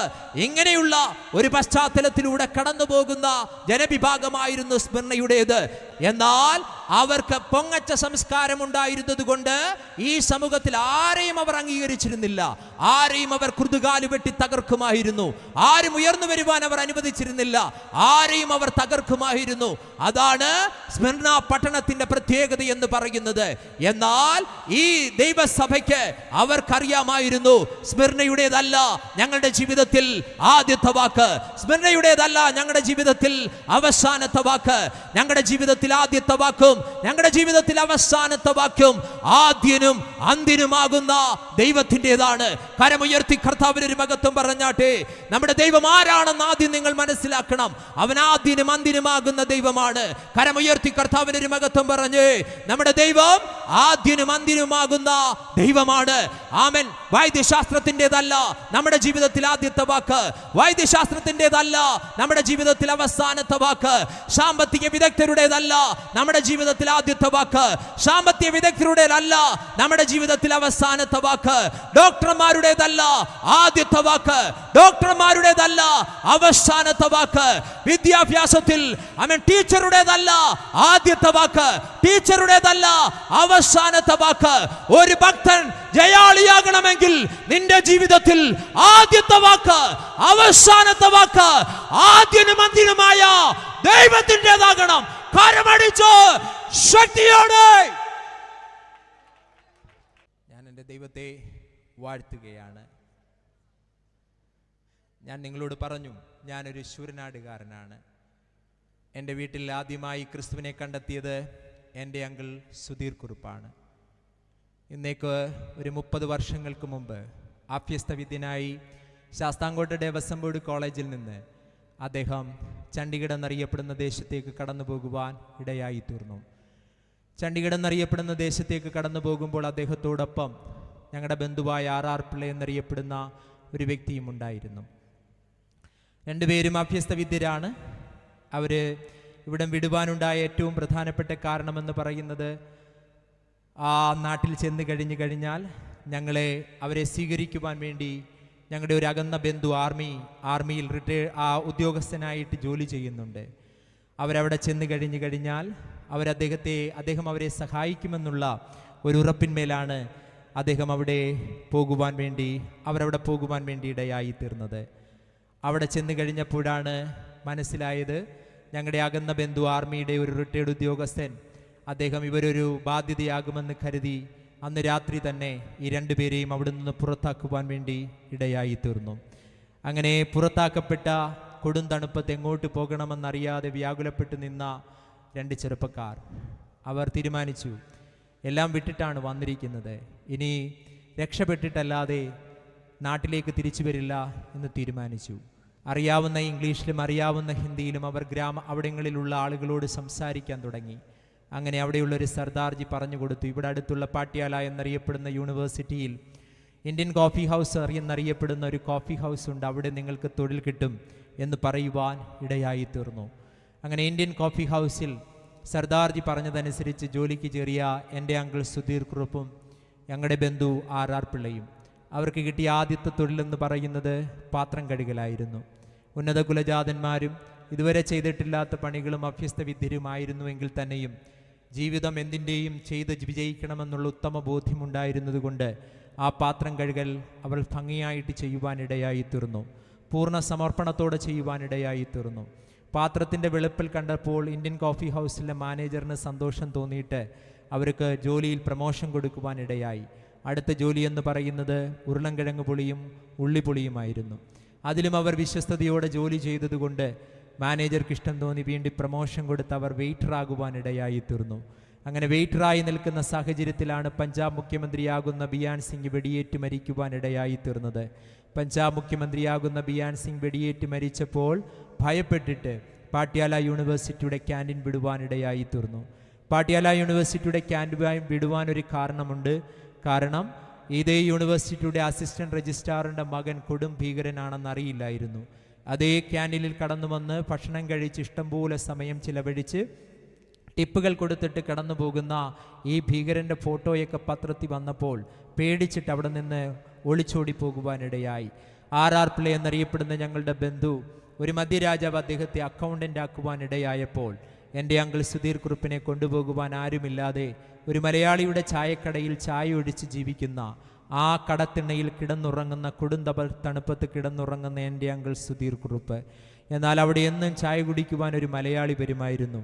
ആ മലയാളിയുടെ പേര് മണിക്കുട്ടൻ പിള്ള എന്നറിയപ്പെടുന്നൊരു തിരുവല്ലക്കാരനായിരുന്നു. ഞങ്ങളെപ്പോലെ ഒരു NSS മന്ന മെമ്മോറിയൽ ആ കുടുംബത്തിൽ ജനിച്ചു വളർത്തപ്പെട്ട മണിക്കുട്ടൻ പിള്ള. ഒരിക്കൽ അദ്ദേഹം രാവിലെ വന്നിട്ട് ചായ കുടിച്ചിട്ട് എൻ്റെ അങ്കിൾ സുധീർ കുറുപ്പിനോട് ഇങ്ങനെ ചോദിച്ചു, നീ എവിടെയാണ് കിടന്നുറങ്ങുന്നത്? ഇവിടെയാണ് കിടന്നുറങ്ങുന്നതെന്ന് പറഞ്ഞപ്പോൾ അദ്ദേഹം പറഞ്ഞു, ഇനി മുതൽ നാളെ മുതൽ നിനക്ക് എൻ്റെ ഫ്ലാറ്റിൽ തൊട്ടടുത്തുള്ള ഫ്ലാറ്റിൽ നിനക്ക് കടന്നു വരാമെന്ന് പറഞ്ഞു. അങ്ങനെ അദ്ദേഹത്തിൻ്റെ നിർബന്ധത്തിനനുസരിച്ച് എൻ്റെ അങ്കിൾ നാട് വിട്ടതിന് ശേഷം ആദ്യമായിട്ട് അദ്ദേഹത്തിൻ്റെ ഫ്ലാറ്റിൽ ഡള്ളപ്പ് മെത്തയിൽ നല്ല റജായിയൊക്കെ പുതച്ച് കൊടുന്തണപ്പത്ത് കിടന്നുറങ്ങുമ്പോൾ ഒരു വലിയ കരച്ചിൽ കേട്ട് എൻ്റെ അങ്കിൾ സുധീർ കുറുപ്പ് എഴുന്നേൽക്കുവാനിടയായി തീർന്നു. അദ്ദേഹം എഴുന്നേറ്റ് നോക്കുമ്പോൾ കാണുന്നത് ഒരു കൊടുന്തണുപ്പത്ത് ഒരു റജായി പോലും ഒരു പാറ്റ് പോലും ഒരു പാ പോലും ഇടാതെ മുട്ടുമേൽ നിന്ന് കരഞ്ഞ് പ്രാർത്ഥിക്കുന്ന NSSൻ്റെ കുടുംബാംഗമായ ഒരു മണിക്കുട്ടൻ പിള്ളയാണ്. എൻ്റെ അങ്കിൾ ആ ഉറക്കത്തിൽ നിന്ന് ഞെട്ടി ഉണർന്നിട്ട് ഇങ്ങനെ പറഞ്ഞു, എന്തിനാണ് നിങ്ങൾ ക്രിസ്ത്യാനികളുടെ ദൈവത്തോട് പ്രാർത്ഥിക്കുന്നത്? നമുക്ക് 33 കോടി ദൈവന്മാരുണ്ടല്ലോ. എൻ്റെ വീട്ടിൽ തന്നെ ക്ഷേത്രങ്ങളും കാവും കളരിയും ഒക്കെയുള്ള ഒരു കുടുംബമാണ്. എൻ്റെ മുത്തശ്ശിയെ ലക്ഷ്മി അമ്മയെ സ്വാമി അമ്മയെന്നാണ് നാട്ടുകാർ വിളിക്കുന്നത്. എൻ്റെ മുത്തശ്ശൻ NSSൻ്റെ സീനിയർ മെമ്പറാണ്. പിന്നെന്തിനാണ് സുധീർ കുറുപ്പാകുന്ന എനിക്ക് വേണ്ടി നിങ്ങൾ ക്രിസ്തീയ ദൈവത്തോട് പ്രാർത്ഥിക്കുന്നതെന്ന് ചോദിച്ചു. അപ്പോഴാണ് ഒരു സാക്ഷ്യം മറ്റൊരു സാക്ഷ്യത്തെ ഉളവാക്കുമെന്ന് പറഞ്ഞതുപോലെ മണിക്കുട്ടൻ പിള്ള സ്വന്തം സാക്ഷ്യം എൻ്റെ അങ്കിളിനോട് പറയുവാനിടയായത്. സ്വരാജ് മസ്ഡേ എന്നറിയപ്പെടുന്ന കമ്പനിയിൽ ലക്ഷങ്ങളുടെ വരുമാനമുണ്ടായിരുന്ന മണിക്കുട്ടൻ പിള്ള മദ്യപിച്ച് ലെക്കുകെട്ട് ലേഡീസ് ക്ലബ്ബുകളിൽ അവൻ പൂർണ്ണ പൈസയും ചിലവാക്കിയതിന് ശേഷം വീട്ടിലെത്തുന്ന മണിക്കുട്ടൻ പിള്ള തന്നോടൊപ്പം ജീവിച്ചിരുന്ന സ്വന്തം അപ്പനും അമ്മയും ഇദ്ദേഹത്തിൻ്റെ നിമിത്തം നാമൻ അവിടെ നിന്ന് തിരുവല്ലയിലേക്ക് പോകുന്നൊരു കാലഘട്ടം. അങ്ങനെ മദ്യപിച്ച് ലെക്കുകെട്ട് ലേഡീസ് ക്ലബ്ബുകളിൽ ചിലവഴിച്ചൊരു ധൂർത്തപുത്രനായി ജീവിച്ച മണിക്കുട്ടൻ പിള്ള ഒരർദ്ധരാത്രി മദ്യപിച്ച് ലെക്കുകെട്ട് തൻ്റെ ഭവനത്തിലേക്ക് കടന്നു വരുമ്പോൾ അവൻ ഡോറിലൂടെ അല്ലെങ്കിൽ ആ ജനലിൻ്റെ വിൻഡോയിലൂടെ ഇട്ടിട്ട് പോയ ഒരു പുതിയ നിയമത്തിൻ്റെ കോപ്പി അദ്ദേഹം ഡോറ് തുറക്കുമ്പോൾ കാണുകയാണ്. മദ്യലഹരിയിൽ അദ്ദേഹം അത് തട്ടിത്തെറിപ്പിച്ചിട്ട് വന്നിട്ട് സോഫയിൽ മലമല കിടക്കുമ്പോൾ ഏത് മദ്യപാനിയോടും ഏത് അർദ്ധരാത്രിയിലും സംസാരിക്കുന്ന ദൈവം മണിക്കുട്ടൻ പിള്ളയോട് സംസാരിക്കാൻ തുടങ്ങി. തട്ടിത്തെറിപ്പിച്ച പുസ്തകമെടുത്ത് നീ വായിക്കുക, അത് നിന്നെ ഒരു പുതിയ സൃഷ്ടിയാക്കുമെന്ന് പറയുവാനിടയായി തീർന്നു. അങ്ങനെ മണിക്കുട്ടൻ പിള്ള മദ്യലഹരിയിൽ തട്ടിത്തെറിപ്പിച്ച ജീവന്റെ പുസ്തകമെടുത്ത് വായിപ്പാൻ തുടങ്ങി. അദ്ദേഹത്തിനൊന്നും മനസ്സിലാകുന്നില്ല. അതിൻ്റെ താഴെ ഒരു നമ്പർ ഉണ്ടായിരുന്നു. ആ നമ്പറിൽ വിളിച്ചപ്പോൾ ഒരു പാസ്റ്റർ എടുത്തു, മലയാളി. അദ്ദേഹം പറഞ്ഞു, ഞാൻ പൂർണ്ണ മധ്യത്തിലാണ് ഇരിക്കുന്നത്. എന്നും ലേഡീസ് ക്ലബ്ബുകളിൽ ചെലവഴിച്ചിട്ട് ഞാൻ ആവോളം ആസ്വദിച്ചിട്ടാണ് ഇവിടെ വന്നിരിക്കുന്നത്. ആമൻ, മടിയില്ലെങ്കിൽ നിലങ്കങ്ങൾക്ക് ഇവിടെ വരെ ഒന്ന് വരാമോ?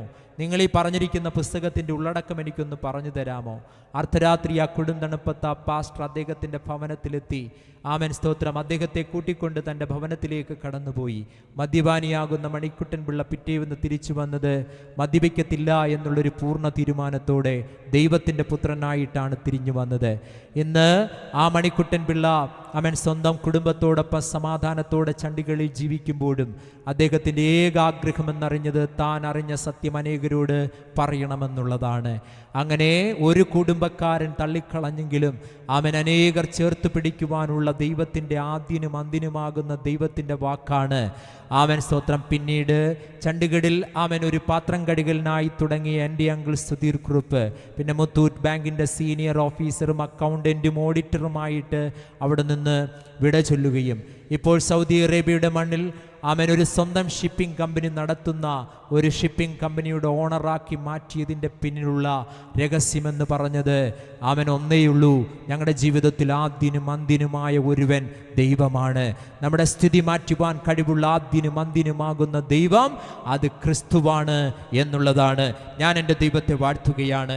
വിശ്വാസത്തിലും അങ്ങനെ തന്നെയാണ് പ്രിയപ്പെട്ടവരെ. ഞങ്ങൾക്ക് ആദ്യനും അന്തിനും, ഞങ്ങൾക്ക് ആദ്യവും അവസാനവും ക്രിസ്തുവാണ് ഞങ്ങളുടെ ജീവിതത്തിലേത്. ആമേൻ. റെവലേഷൻ, വെളിപ്പാട് പുസ്തകം 2:20-13 നമ്മൾ ഇങ്ങനെയാണ് വായിക്കുന്നത്.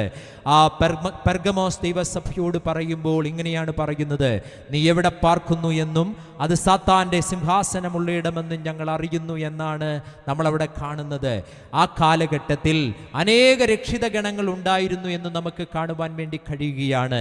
1 തീമത്തിയോസിൽ പത്രോസ് പറയുന്നത് ഞങ്ങളുടെ രക്ഷിതാവായ ദൈവം എന്നുള്ളതാണ്. ഇതൊക്കെ ഏത് ചുറ്റുപാടിലാണ് പറയുന്നതെന്ന് നിങ്ങളൊന്ന് മനസ്സിലാക്കുന്നത് വളരെ നല്ല കാര്യമാണ്. ആ കാലഘട്ടത്തിൽ അവൻ പെർഗമോസ് എന്നറിയപ്പെടുന്ന ഗ്രീക്ക് അവൻ ഭാഗത്ത് സെയൂസ് എന്നറിയപ്പെടുന്ന ഒരു ദൈവത്തിൻ്റെ പ്രതിമയുണ്ടായിരുന്നു.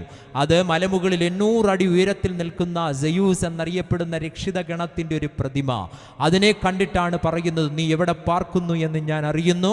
It is the seat of the സൈത്താൻ എന്നാണ് നമ്മളിവിടെ കാണുവാൻ ഇടയായി തീർന്നത്.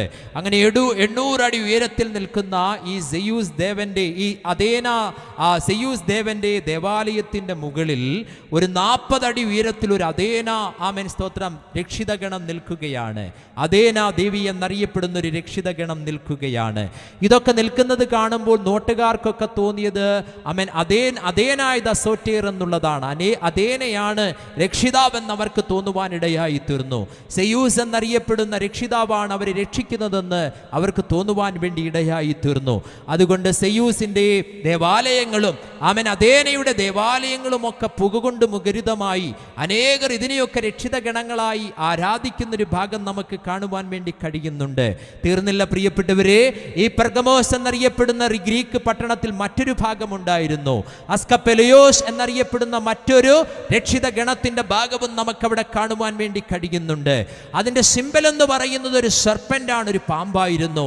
അതുകൊണ്ട് ലോകത്തിന്റെ നാനാ കോണുകളിലുള്ള ആളുകൾ ഈ ഭാഗങ്ങളിലേക്ക് കടന്നു വന്നിട്ട് പറഞ്ഞു: അസ്കപ്പെലിയോസ്, യു ആർ ദ സോറ്റേർ, നീയാണ് രക്ഷിതാവെന്ന് പറയുന്ന ഒരു ഭാഗം അവിടെ ഉണ്ടായിരുന്നു. പ്രിയപ്പെട്ടവരെ, ലോകത്തിന്റെ നാനാ കോണുകളിൽ നിന്ന് ആളുകൾ അവിടേക്ക് കടന്നു വരുവാനിടയായി തീർന്നു. സൗഖ്യത്തിന്റെ ദൈവമായിട്ടാണ് അസ്കപ്പെലിയോസിനെ പൊതുവെ കണക്കാക്കുന്നത്. രോഗസൗഖ്യത്തിന് വേണ്ടി അനേക ആളുകൾ ഈ അസ്കപ്പെലിയോസിന്റെ അടുക്കിലേക്ക് കടന്നു വരുവാൻ വേണ്ടി ഇടയായി തീർന്നു. ഇങ്ങനെയുള്ള ഭാഗത്ത് നിൽക്കുന്ന ഒരു ഭാഗം നമുക്കവിടെ കാണാൻ വേണ്ടി കഴിയുകയാണ്.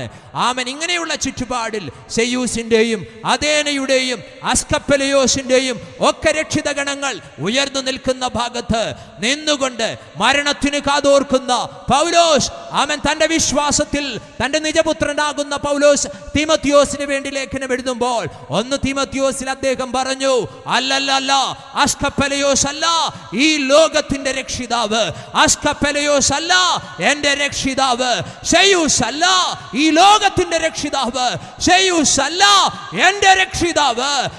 അസ്കപ്പെലിയോസോ സെയൂസോ അദേനയോ അല്ല ഈ ലോകത്തിന്റെ രക്ഷിതാവ്. മരണം കാത്തു കിടക്കുമ്പോഴും ഞങ്ങളുടെ അനുഭവത്തിൽ നിന്ന് പൗലോസിന് പറയാൻ ഒന്നുണ്ട്: ലോകത്തിന്റെ രക്ഷിതാവ് പാപത്തിൽ നിന്ന് മാനവകുലത്തെ വിടുവിക്കുന്ന ലോകത്തിന്റെ രക്ഷിതാവ്, മരിച്ചു അടക്കപ്പെട്ട് ഉയർത്തെഴുന്നേറ്റ യേശു കർത്താവാണ്. കരമടിച്ച് ഈ ദൈവത്തെ ഒന്ന് ആരാധിക്കാൻ നമുക്ക് കഴിയട്ടെ. ഏക രക്ഷിതാവ് യേശു കർത്താവ്.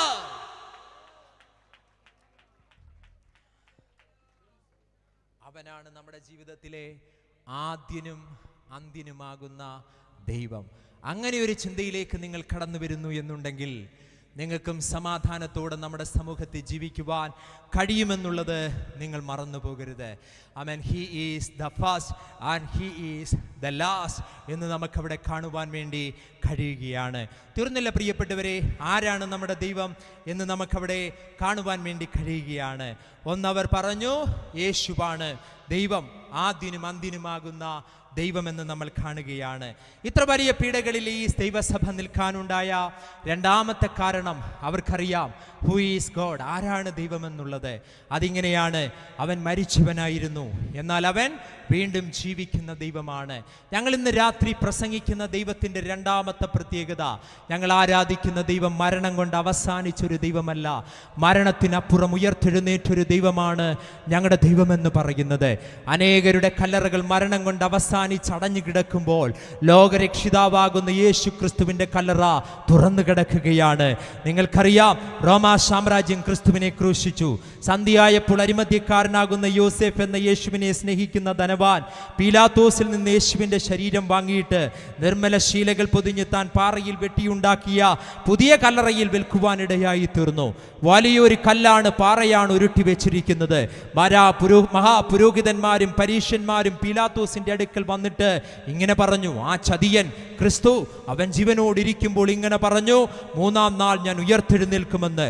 അതുകൊണ്ട് അവൻ്റെ ശിഷ്യന്മാർ വന്നിട്ട് അവൻ്റെ ശരീരം മോഷ്ടിച്ചു കൊണ്ടുപോയിട്ട് അവൻ ഉയർത്തെഴുന്നേറ്റു എന്ന് കള്ളം പറയാതിരിക്കുവാൻ 3 ദിവസം വരെ നമ്മൾ കല്ലറ ഉറപ്പാക്കണമെന്ന് പറയുവാൻ ഇടയായി തീർന്നു.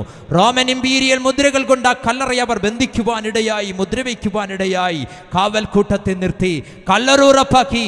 എന്നാൽ വാഗ്ദത്തമുള്ളവൻ മൂന്നാം നാൾ, ഹേ മരണമേ നിന്റെ ജയം എവിടെ, ഹേ മരണമേ നിന്റെ വിഷമുള്ളവിടെ എന്ന് പറഞ്ഞുകൊണ്ട് മരണത്തെയും പാതാളത്തെയും ജയിച്ച് ഉയർത്തെഴുന്നേൽക്കുവാനിടയായി തീർന്നു. അവന്റെ ബലത്തിൽ വല്ലഭത്വത്തിൽ വിശ്വസിക്കുന്ന നമുക്ക് വേണ്ടി വ്യാപരിക്കുന്ന അവന്റെ ശക്തിയുടെ അടവറ്റ വലിപ്പം ക്രിസ്തുവിൽ വ്യാപരിക്കുവാനിടയായി തീർന്നു. അങ്ങനെ അരുമനാഥനാകുന്ന കർത്താവ് മരിച്ചവരിൽ ആദ്യ ഫലമായി മരണത്തെ ജയിച്ച് ഉയർത്തെഴുന്നേൽക്കുവാനിടയായി. അതേ പ്രിയപ്പെട്ടവരെ, ഞങ്ങൾ പ്രസംഗിക്കുന്ന ക്രിസ്തു മരണം കൊണ്ട് അവസാനിച്ചൊരു ദൈവമല്ല, മരണത്തിനപ്പുറം ഉയർത്തെഴുന്നേറ്റ ഒരു ദൈവമാണെന്ന് ഇന്ന് പകൽ ആമേൻ രാത്രികാലം പറയുവാനും ഞങ്ങൾക്ക് സന്തോഷമുണ്ട്. ഉയർത്തെഴുന്നേറ്റ കർത്താവ് തന്റെ ശിഷ്യന്മാർക്ക് വേണ്ടി ഈ സമൂഹത്തിൽ എന്തെല്ലാം ചെയ്തോ ആ ദൈവം ഇന്നും ഉയർത്തെഴുന്നേറ്റ് സ്വർഗത്തിൽ വസിക്കുന്നവനാകൊണ്ട് അവനും അതേപോലെ നമുക്ക് ചെയ്യുവാൻ മതിയായ ദൈവമാണ്. കരമുയർത്തി കർത്താവിന് ഒരു മഹത്വം പറഞ്ഞാട്ടെ. യേശുവിന്റെ ഉയർപ്പ് നടന്ന ദിവസം യേശുവിന്റെ ശിഷ്യന്മാരെ സംബന്ധിച്ച് വിഷാദമായ ഒരു ദിവസമായിരുന്നു, ഒരിടടഞ്ഞ ദിവസമായിരുന്നു, മൂകമായ ശോകമായ ഒരു ദിവസമായിരുന്നു. യേശുവിന്റെ ശിഷ്യന്മാർ വളരെ ദുഃഖത്തിലാണ്. കാരണം അവർ ആരാധിച്ചു വന്ന ദൈവം യഹൂദയുടെ സിംഹാസനത്തിൽ രാജാവായി വസിക്കുമെന്ന് അവർ ചിന്തിച്ച ദൈവം ഞങ്ങൾക്ക് വലതും ഇടതും കിട്ടുമെന്ന് ചിന്തിച്ച ശിഷ്യന്മാർ ദുഃഖത്തിലായി പോയി. കാരണം അടികൊണ്ട് ഇടികൊണ്ട് തുപ്പലേറ്റ് അരുമനാഥനാകുന്ന ക്രിസ്തു മരിച്ചു. ഇനി വിശ്വാസം കൊണ്ട് നടന്നിട്ട് കാര്യമില്ല. അതുകൊണ്ട് ലൂക്കോസിന്റെ സുവിശേഷം 26-ാം അധ്യായം 24-ാം അധ്യായം 4-ാമത്തെ വാക്കിൽ നമ്മൾ കാണുന്നത് സ്ത്രീകൾ ഭയപ്പെട്ട് മുഖം കുനിച്ചു നിൽക്കുകയാണ്. മുഖം കുനിച്ചു നിൽക്കുന്ന ഒരു പറ്റം ജനവിഭാഗത്തെ നമുക്ക് കാണാം. 24:13 യേശു ഉയർത്തെഴുന്നേറ്റു എന്ന് സ്ത്രീകൾ പറഞ്ഞിട്ടും വിശ്വസിക്കാത്ത ശിഷ്യന്മാർ, വെറും കഥ കെട്ടുകഥ എന്ന് പറയുന്ന ശിഷ്യന്മാർ. തീർന്നില്ല.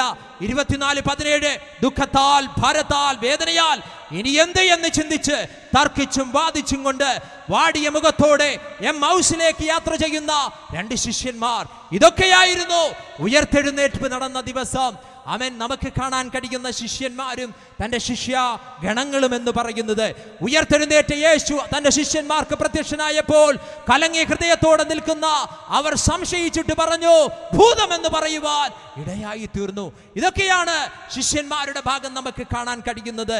അവരുടെ നടുവിൽ ഉയർത്തെഴുന്നേറ്റ കർത്താവ് നിന്നിട്ടിങ്ങനെ പറഞ്ഞു, നിങ്ങൾക്ക് സമാധാനം, പീസ് ബി വിത്ത് യു. ഉയർത്തെഴുന്നേറ്റ കർത്താവ് മാനവകുലത്തിന് നൽകുന്ന ഏറ്റവും പ്രധാനപ്പെട്ട ഘടകം എന്ന് പറയുന്നത് സമാധാനമാണ്. സമാധാനമില്ലാതെ നിങ്ങൾ വലയുന്നു എന്നുണ്ടെങ്കിൽ സമാധാനം നൽകുവാൻ കഴിവുള്ള ഒരുവൻ ഈ ലോകത്തിലുണ്ട്, അതത്രേ ക്രിസ്തു.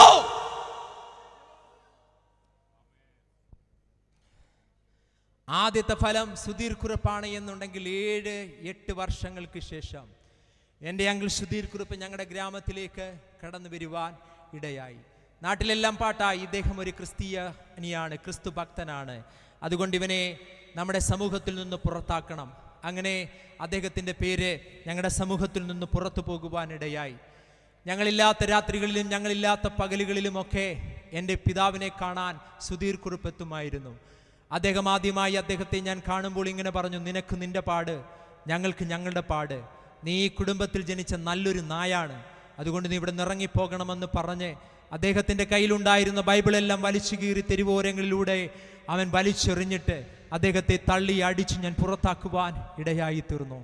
അവൻ കീറിക്കളഞ്ഞ പുസ്തകങ്ങളൊക്കെ പറക്കിക്കൂട്ടിയിട്ട് ആ മനുഷ്യൻ അവിടെ നിന്ന് കരഞ്ഞിട്ട് എന്തോ പ്രാർത്ഥിച്ചിട്ട് അദ്ദേഹം കടന്നു പോകുമായിരുന്നു.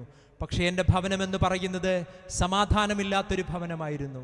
5ാം ക്ലാസ് മുതൽ തന്നെ ഒരു രാഷ്ട്രീയ പ്രസ്ഥാനത്തിൻ്റെ വക്താക്കളായിരുന്നു ഞങ്ങൾ. പിന്നീട് അതിൻ്റെ വിദ്യാർത്ഥി വിഭാഗം, പിന്നീട് അതിൻ്റെ യുവജന വിഭാഗം, പിന്നീട് അതിൻ്റെ രാഷ്ട്രീയ വിഭാഗങ്ങളിലെല്ലാം നേതൃത്വപരമായ പങ്ക് ഞങ്ങൾക്ക് ശൂരനാട് സൗത്ത് പഞ്ചായത്തിൽ നിർവഹിക്കുവാൻ സാധിച്ചിട്ടുണ്ട്. എൻ്റെ പിതാവ് ആർമിയുടെ ഒരു നല്ല റിട്ടയർഡ് ഉദ്യോഗസ്ഥനായിരുന്നു. ആ ഉന്നത വിദ്യാഭ്യാസമുള്ള വ്യക്തിത്വം, കുഞ്ഞുങ്ങൾ പഠിക്കണമെന്നും ഉന്നത നിലകളിൽ എത്തണമെന്നും എൻ്റെ പിതാവിൻ്റെ സ്വപ്നമായിരുന്നു. പക്ഷേ പ്രീ ഡിഗ്രിക്ക് പല പ്രാവശ്യം എഴുതി ജയിക്കേണ്ടി വന്ന കുഞ്ഞുങ്ങളെ കണ്ടപ്പോൾ അദ്ദേഹത്തിൻ്റെ മനസ്സിൻ്റെ താളം തെറ്റുവാൻ തുടങ്ങി. ഡിഗ്രിക്ക് ഞാൻ 6 വർഷം പഠിച്ചു. ശാസ്താംകോട്ട ദേവസ്വം ബോർഡ് കോളേജിൽ 100 കിലോ ഭാരവുമായി വല്യേട്ടനെ പോലെ ഞാൻ ശോഭിച്ചു ഒരു വിദ്യാർത്ഥി രാഷ്ട്രീയ പ്രസ്ഥാനത്തിന് വേണ്ടി. 6 വർഷം പഠിച്ചിട്ടും ഒരൊറ്റ സബ്ജക്റ്റ് പോലും പാസ്സാകാതെ എൻ്റെ ഗ്രാമങ്ങളിൽ അങ്ങോട്ടും ഇങ്ങോട്ടും നടന്ന് രാഷ്ട്രീയ പ്രവർത്തനം ചെയ്യുന്നത് കണ്ടിട്ട് സ്വന്തം മക്കളെക്കുറിച്ച് ഓർത്ത് വ്യാകുലപ്പെട്ട് മാനസിക രോഗിയായി പോയ സമാധാനമില്ലാതെ പോയ ഒരു വ്യക്തിത്വമാണ് എൻ്റെ പിതാവ് BS കൃഷ്ണപിള്ളി അഥവാ BSK പിള്ളി എന്ന് പറയുന്നത്. ആർമിയിലെ നല്ലൊരു റിട്ടയർഡ് ഉദ്യോഗസ്ഥൻ. പ്രിയപ്പെട്ടവരെ, 8 ടാബ്ലറ്റുകൾ വരെ കഴിച്ച് അല്പമായിട്ടുറങ്ങി വെറുതെ കരയുന്ന, വെറുതെ ചിരിക്കുന്ന ഒരു പിതാവിനെ എനിക്ക് കാണേണ്ടി വന്നിട്ടുണ്ട് എന്നുള്ള വസ്തുത ഒരു നാണക്കേടുമില്ലാതെ പറയുന്നതിൽ സ്തോത്രം, ഞാൻ പറയുന്നതിൽ അഭിമാനിക്കുകയാണ്. 8 ടാബ്ലറ്റുകൾ. അനേക പ്രഗത്ഭന്മാരാകുന്ന ഡോക്ടർമാരെ ഞങ്ങൾ കൺസൾട്ട് ചെയ്തിട്ടും അല്പം മാത്രം ഉറങ്ങി വെറുതെ കരയുന്ന, വെറുതെ ചിരിക്കുന്ന, സമാധാനമില്ലാത്തൊരു പിതാവിൻ്റെ കുടുംബത്തിൻ്റെ അംഗത്തെയാണ് ഞാൻ നിങ്ങൾക്ക് പരിചയപ്പെടുത്തുന്നത്. എന്നാൽ 8 ടാബ്ലറ്റുകൾ വരെ കഴിച്ചിട്ടും അനേക മതപരമാകുന്ന കാര്യങ്ങൾ ചെയ്തിട്ടും എൻ്റെ കുടുംബത്തിന് സമാധാനമില്ലാതെ വലയുന്നൊരു കാലഘട്ടത്തിൽ എൻ്റെ അങ്കിൾ സുധീർ കുറുപ്പ് ഞാൻ അടിച്ചെങ്കിലും ഞാൻ അദ്ദേഹത്തെ തള്ളിക്കളഞ്ഞെങ്കിലും അദ്ദേഹം ഞങ്ങളെ തള്ളിക്കളയുവാനിടയായി തീർന്നില്ല. ഞാനില്ലാത്ത രാത്രികളിലും ഞാനില്ലാത്ത പകലുകളിലും അദ്ദേഹം ഞങ്ങളുടെ ഭവനത്തിലെത്തുമായിരുന്നു. എൻ്റെ പിതാവിന് വേണ്ടി അദ്ദേഹം പ്രാർത്ഥിക്കുമായിരുന്നു. എൻ്റെ പിതാവിനെയും എൻ്റെ മാതാവിനെയും അദ്ദേഹം പ്രാർത്ഥനയ്ക്ക് കൊണ്ടുപോകുമായിരുന്നു. സ്വാമിയമ്മ എന്നറിയപ്പെടുന്ന ലക്ഷ്മി അമ്മയെ അദ്ദേഹം പ്രാർത്ഥനയ്ക്ക് കൊണ്ടുപോകുമായിരുന്നു. എൻ്റെ മുത്തശ്ശനെ കൊണ്ടുപോകുമായിരുന്നു. പിന്നീട് 3 മാസം കഴിയുമ്പോൾ ഞാൻ കാണുന്നത് 8 ടാബ്ലറ്റുകൾ വരെ കഴിച്ച് വെറുതെ ചിരിക്കുന്ന, വെറുതെ കരയുന്ന, 2 മണിക്കൂർ മാത്രം ഉറങ്ങിയിരുന്ന സമാധാനമില്ലാത്ത എൻ്റെ പിതാവ് തൻ്റെ പട്ടാള ചുട്ടയിൽ എന്ത് ദിശയമേ ദൈവത്തിന് സ്നേഹമെന്ന് പാടി ഒരൊറ്റ ടാബ്ലറ്റ് പോലും എടുക്കാതെ സുഖമായിട്ടുറങ്ങി സുഖമായി എഴുന്നേൽച്ച് ദൈവത്തെ സ്തുതിക്കുന്ന ഒരു പിതാവിനെ കണ്ടിട്ടാണ് ഈ പുസ്തകം എടുക്കുവാൻ എനിക്കിടയായത്. അതോർത്ത് ഞാൻ എൻ്റെ ദൈവത്തെ വാഴ്ത്തുകയാണ്. കരമടിച്ച ദൈവത്തിനൊരു മഹത്വം പറഞ്ഞാട്ടെ. ഉയർത്തെഴുന്നേറ്റ കർത്താവ് മാനവകുലത്തിന് കൊടുക്കുന്ന ഏറ്റവും പ്രധാനപ്പെട്ട ആമൻ ഭാഗം എന്ന് പറയുന്നത് സമാധാനമാണ്. അനേക കുടുംബങ്ങളാണ് ശിഥിലമായി കൊണ്ടിരിക്കുന്നത്. കഴിഞ്ഞ ദിവസം നമ്മൾ കണ്ടതല്ലേ, നമ്മുടെ കൊട്ടാരക്കര പനവേൽ എന്നറിയപ്പെടുന്ന സ്ഥലത്ത് ആമൻ സ്തോത്രം 68 വയസ്സുള്ള ആമൻ ഒരു അമ്മയെ ആമൻ സ്വന്തം ഭർത്താവ് 69 വയസ്സുകാരൻ ആമൻ സ്തോത്രം സംശയ രോഗം നിമിത്തം ആ കയറുകൊണ്ട് വരിഞ്ഞു മുറുക്കുന്ന ചരിത്രം നിങ്ങൾ കേട്ടില്ലേ? കയറുകൊണ്ട് മുറുക്കിയിട്ട് തൻ്റെ മക്കൾ ആരുമില്ലാതിരിക്കുന്ന അവസരത്തിൽ സ്വന്തം ഭാര്യ മരിച്ചു എന്ന് ഉറപ്പില്ലാത്തത് കൊണ്ട് ആമൻ സുബോധം നഷ്ടപ്പെട്ട് കിടക്കുന്ന സ്വന്തം ഭാര്യയുടെ തല അടുക്കളയിൽ പോയി മൂർച്ചയുള്ള വെട്ടുകത്തി കൊണ്ടുവന്ന് വെട്ടി നുറുക്കി 2 ഭാഗമാക്കി തീർത്ത ഒരു 70 വയസ്സുകാരന്റെ ചരിത്രം നമ്മൾ കേട്ടില്ലേ പ്രിയപ്പെട്ടവരെ? ആമൻ, ഇതാണ് നമ്മുടെ ഭാരതത്തിന്റെ ഇന്നത്തെ സ്ഥിതി എന്ന് പറയുന്നത്. ആമൻ, സംശയരോഗം, മദ്യപാനിയായിരുന്നു അദ്ദേഹം. കേട്ടുകേൾവിയില്ലാത്ത സംഭവങ്ങൾ നിങ്ങൾ കേൾക്കുന്നില്ലേ? പത്തനംതിട്ട ഇലന്തൂരിൽ, നമ്മൾ അങ്ങ് ആഫ്രിക്കയിലൊക്കെയാണ് മനുഷ്യരെ തിന്നുന്ന ജീവികളെ മനുഷ്യരെ നമ്മൾ കണ്ടിട്ടുള്ളത്. ആഫ്രിക്കയിൽ ഇവിടെ തൊട്ടടുത്ത് പത്തനംതിട്ട ഇലന്തൂരിൽ നമ്മൾ കണ്ടില്ലേ, മുഹമ്മദ് ഷാബി എന്നറിയപ്പെടുന്ന ഒരു മന്ത്രവാദിയുടെ നേതൃത്വത്തിൽ ലൈലയും മുഹമ്മദ് ആ ഷാബിയും ഒക്കെ ചേർന്നിട്ട് 2 ചെറുപ്പക്കാരികളെ വെട്ടി നുറുക്കിയില്ലേ? എന്നിട്ട് യാതൊരു മനോച്ഛേദവും ഇല്ലാതെ അവരുടെ ശവശരീരങ്ങൾ ഫ്രിഡ്ജിൽ സൂക്ഷിച്ചതിന് ശേഷം അത് പാചകം ചെയ്തവർ കഴിച്ചില്ലേ? എന്താണ് ചേതോ വികാരം എന്ന് പറയുന്നത്? കഴിഞ്ഞ ദിവസം എറണാകുളം മെഡിക്കൽ കോളേജിൽ ഒരു സംഭവം നടന്നു.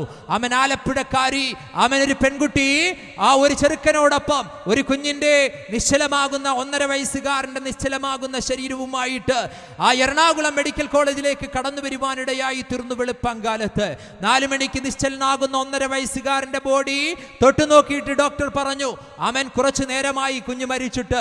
എങ്ങനെയാണ് കുഞ്ഞു മരിച്ചത്? വൈഷ്ണവി പ്രസാദ് എന്നറിയപ്പെടുന്ന ആ പെൺകുട്ടിയോട് ചോദിക്കുകയാണ്. വൈഷ്ണവി പ്രസാദ് പറഞ്ഞു, ഞാൻ മുല കൊടുത്തുകൊണ്ടിരിക്കുമ്പോൾ എൻ്റെ 1.5 വയസ്സുകാരൻ മുലപ്പാല് തലയിൽ തിരുകി ശ്വാസമില്ലാതെ പോയി എന്ന് പറഞ്ഞ് കള്ളം പറഞ്ഞു. പക്ഷെ ഡോക്ടർ വിട്ടില്ല, പോലീസിനെ വിളിച്ചു. പോലീസ് വന്ന് ചോദ്യം ചെയ്തു, സമ്മതിച്ചില്ല. ഡെഡ് ബോഡി പോസ്റ്റ്മോർട്ടത്തിന് അയച്ചു. പോസ്റ്റ്മോർട്ടം ചെയ്ത ഡോക്ടർ പോലും കരഞ്ഞുപോയി എന്നുള്ളതാണ് ആ റിപ്പോർട്ടിന്റെ ഫലം എന്ന് പറയുന്നത്. 1.5 വയസ്സുകാരൻ വൈഷ്ണവ് എന്നറിയപ്പെടുന്ന കുഞ്ഞിന്റെ തല തകർന്ന് മസ്തിഷ്കം തകർന്ന് മരിച്ചത് ഈ കേരളത്തിലാണ്. 100% സാക്ഷരതയുള്ള ഈ കേരളത്തിലാണ്. എങ്ങനെയാണ് മരിച്ചതെന്ന് കണ്ണൂർക്കാരൻ ചെറുപ്പക്കാരനോട് ചോദിച്ചപ്പോൾ അദ്ദേഹം യാതൊരു പാപബോധവും ഇല്ലാതെ പറഞ്ഞു, വൈഷ്ണവി എന്നറിയപ്പെടുന്ന ഈ സ്ത്രീ എന്റെ കാമുകിയാണ്. എനിക്കുണ്ടായ കുഞ്ഞല്ല ഈ കുഞ്ഞ്, ആളുടെ ആദ്യത്തെ വിഭാഗത്തിൽ ഉണ്ടായ കുഞ്ഞ്. ഞങ്ങൾക്ക് സ്വൈര്യമായി ജീവിക്കുവാൻ ഈ കുഞ്ഞൊരു തടസ്സമാണ്. അതുകൊണ്ട് ഞങ്ങൾ അവനെ കൊന്നുകളഞ്ഞു എന്ന് പറഞ്ഞ ആ കാമുകനെ നിങ്ങൾക്ക് കാണാൻ സാധിക്കും. എങ്ങനെ നീ കൊന്നു എന്ന് ചോദിച്ചപ്പോൾ യാതൊരു മടിയുമില്ലാതെ അദ്ദേഹം പറഞ്ഞത് ഇങ്ങനെയാണ്, 1.5 വയസ്സുള്ള ഈ കുഞ്ഞിനെ അദ്ദേഹം തലകീഴായി പിടിച്ച് അതിന്റെ ചെറിയ തല എന്റെ ബലിഷ്ഠമായ മുട്ടിലേക്ക് ഞാഞ്ഞടിച്ച് അതിന്റെ തല തകർത്ത് ഞാൻ അതിനെ കൊന്നു എന്ന് പറഞ്ഞത് ഈ കേരളത്തിലാണെന്നുള്ള കാര്യം നമ്മൾ മറന്നു പോകരുത്. പിന്നെ എങ്ങനെയാണ് ഈ കുഞ്ഞിന്റെ ശരീരത്തിൽ മൊത്തം കടിച്ചു പറിച്ച പാടുകളെന്ന് ചോദിച്ചപ്പോൾ 30ഓളം കടിച്ചു കുറിച്ചാമൻ സ്തോത്രം മുറിച്ച പാടുകൾ എങ്ങനെയെന്ന് ചോദിച്ചപ്പോൾ ആ മനുഷ്യൻ പറഞ്ഞത് ഇങ്ങനെയാണ്, ഓരോ അടി എന്റെ മുട്ടിലടിക്കുമ്പോഴും ഇവൻ കരയുന്നുണ്ടോ എന്ന് ഉറപ്പുവരുത്തുവാൻ ഞാൻ കടിച്ചു പറിച്ചു എന്ന് പറഞ്ഞ കിരാത രാക്ഷസന്മാരെ, അതാണ് അസമാധാനത്തിന്റെ കുടുംബജീവിതം എന്ന് പറയുന്നത്. എന്നാൽ ബിജു കൃഷ്ണന്റെ കുടുംബത്തിൽ മദ്യത്തിൽ നിന്ന്, മയക്കുമരുന്നിൽ നിന്ന്, മാനസിക രോഗത്തിൽ നിന്ന് സമാധാനം തന്ന ഒരുവനുണ്ട്. അവന്റെ പേര് മരിച്ച് അടക്കപ്പെട്ട് ഉയർത്തെഴുന്നേറ്റ യേശു കർത്താവെന്നാണ്. കരമടിച്ച് ഈ ദൈവത്തെ ഒന്ന് ആരാധിക്കട്ടെ നിങ്ങൾ ശക്തിയോടെ.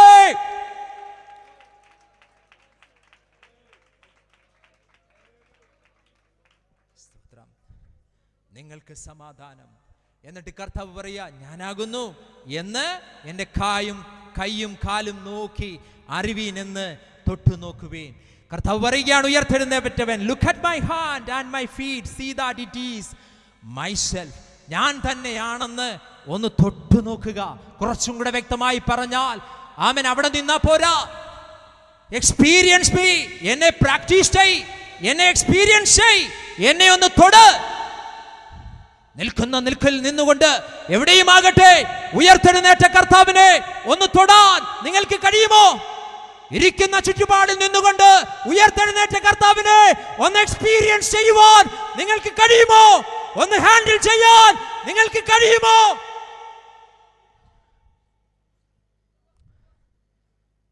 ഞാൻ തന്നെയാണ് മാറ്റമില്ലാത്തവൻ. I was what I was. I am what I am. I will be what I will be. കഴിഞ്ഞ നാളിൽ മാറ്റമില്ലാത്തവനാണ് പറയുന്നത്. Touch me and experience me. വെറുതെ ഇരുന്നാൽ പോരാ. ഞങ്ങൾ ഇറങ്ങി.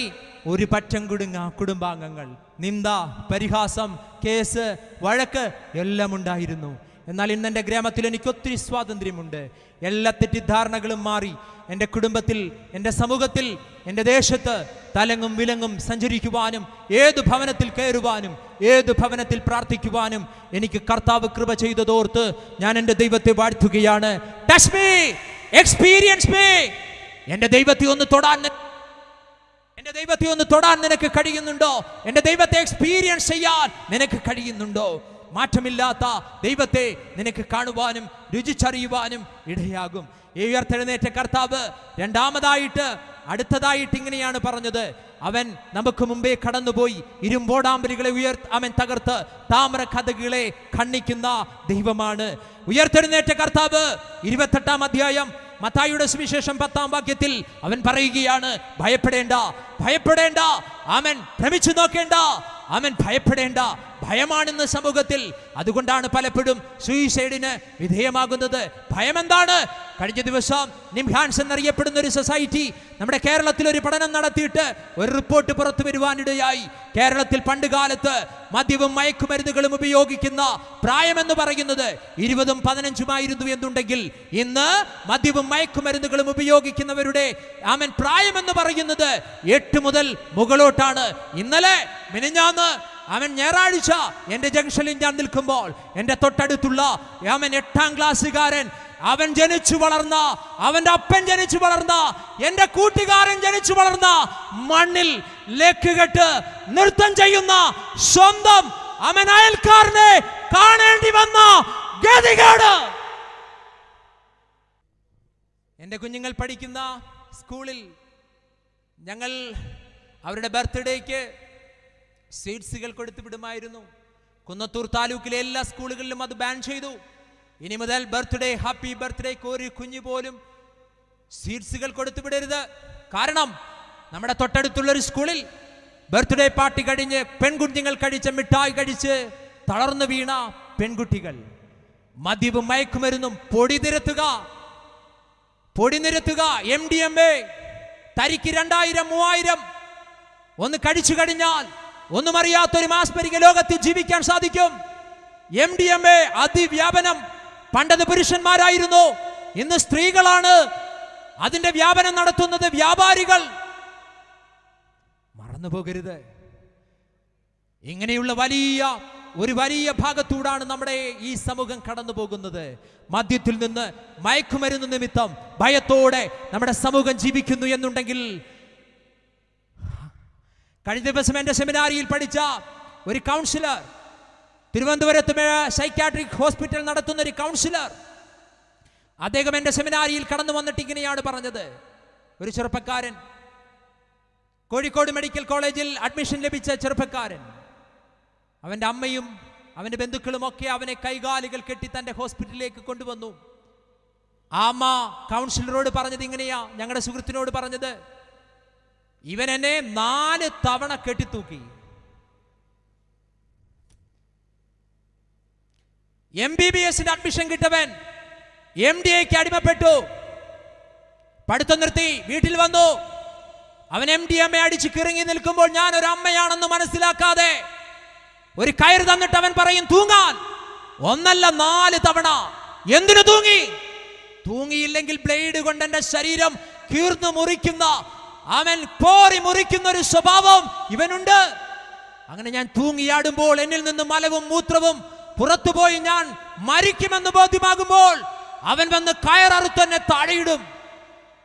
നൊന്തു പ്രസവിച്ച മനുഷ്യൻ എന്നെ കൊല്ലും എന്ന് ബോധ്യമായതുകൊണ്ടാ ഇവനെ കെട്ടി ഞാൻ ഇവിടെ കൊണ്ടുവന്നത്. ഭയപ്പെടുന്ന 100,000 അമ്മമാരുള്ള ഒരു ഗ്രാമം. അവിടെ നിന്നുകൊണ്ട് എനിക്ക് നിങ്ങളോട് പറയാനുണ്ട്, ഭയപ്പെടേണ്ട. ദൈവം പറയുന്നു, ഭയപ്പെടേണ്ട.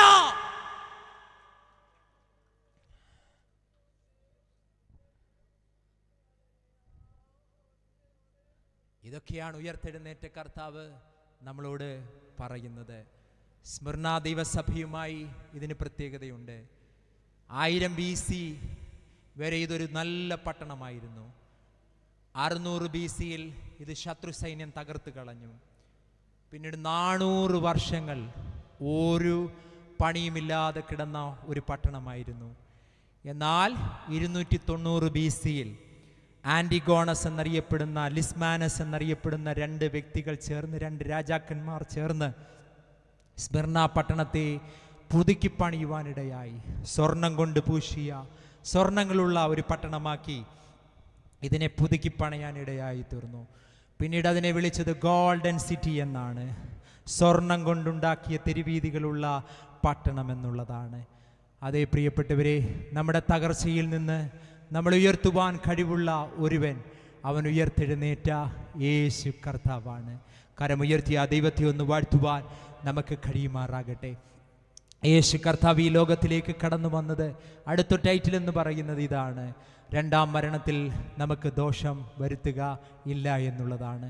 അരുമനാഥനാകുന്ന കർത്താവ് ഈ ലോകത്തിലേക്ക് കടന്നു വന്നതിൻ്റെ ആത്യന്തികമായ ലക്ഷ്യമെന്ന് പറയുന്നത് മാനവകുലത്തെ പാപത്തിൽ നിന്ന് വിടുവിക്കുക എന്നുള്ള ലക്ഷ്യത്തോടെയാണ്. പാപത്തിൽ നിന്ന് മോചനം നേടി ഒരുവൻ സ്നാനപ്പെട്ട് കർത്താവിനോട് ചേരുന്നു എന്നുണ്ടെങ്കിൽ അവൻ നാളെ നമുക്ക് മരണം സംഭവിച്ചാലും 2ാം മരണത്തിൽ ദോഷമില്ലാതെ നമ്മളെ കാത്തു സൂക്ഷിക്കുന്നൊരു നല്ല കർത്താവാണ് നമ്മുടെ അരുമനാഥനാകുന്ന കർത്താവ് എന്ന് പറയുന്നത്. അവൻ സമുദ്രം തൻ്റെ മരിച്ചവരെ ഏൽപ്പിച്ചു കൊടുക്കുന്നൊരു ദിനമുണ്ട്. നദികൾ തങ്ങളിൽ മരിച്ചവരെ, റോഡുകൾ അവരുടെ തങ്ങളിൽ മരിച്ചവരെ ഏൽപ്പിച്ചു കൊടുക്കുന്ന ഒരു ദിനമുണ്ട്. അന്ന് ജീവന്റെ പുസ്തകത്തിൽ പേരെഴുതാത്ത ഏവനെയും ഗന്ധകം കത്തുന്ന തീപ്പൊയ്കയിലേക്ക് തള്ളിയിടും. അത് 2ാമത്തെ മരണമെന്ന് വിശുദ്ധ വേദ പുസ്തകം പഠിപ്പിക്കുമ്പോൾ, ആമേൻ, സ്തോത്രം, ആമേൻ. നമ്മുടെ പാപത്തിൽ നിന്ന് മോചനം നമുക്ക് തരുന്ന ദൈവത്തിൽ ആശ്രയിക്കുവാനും പാപമോചനം നേടുവാനും നമുക്ക് കഴിയട്ടെ എന്ന് ഞാൻ ആത്മാർത്ഥമായി ആഗ്രഹിക്കുകയും പ്രാർത്ഥിക്കുകയും ചെയ്യുകയാണ്. തെർമോഡൈനാമിക്സ് എന്നറിയപ്പെടുന്ന ഊഷ്മഗതി വിജ്ഞാനം, ഫിസിക്സ്, അതിങ്ങനെയാണ് പറയുന്നത്: ഈ ലോകത്ത് ക്രമം കെട്ട ഒന്ന് ക്രമമുള്ളതായി മാറണമെന്നുണ്ടെങ്കിൽ ഈ ലോകത്ത് ക്രമമുള്ള ഒന്ന് മരിക്കണമെന്നുള്ളതാണ്. ക്രമം കെട്ട ബിജു കൃഷ്ണനെ പോലെയുള്ള അനേക പ്രിയപ്പെട്ടവരുടെ ക്രമം കേട് മാറ്റുവാൻ ക്രമമുള്ള ക്രിസ്തു ഈ ലോകത്ത് മരിക്കുവാൻ ഇടയായി തീർന്നു. അതേ പ്രിയപ്പെട്ടവരെ, നമ്മുടെ ദൈവം നമ്മുടെ കഷ്ടത അറിയുന്ന ദൈവമാണ്.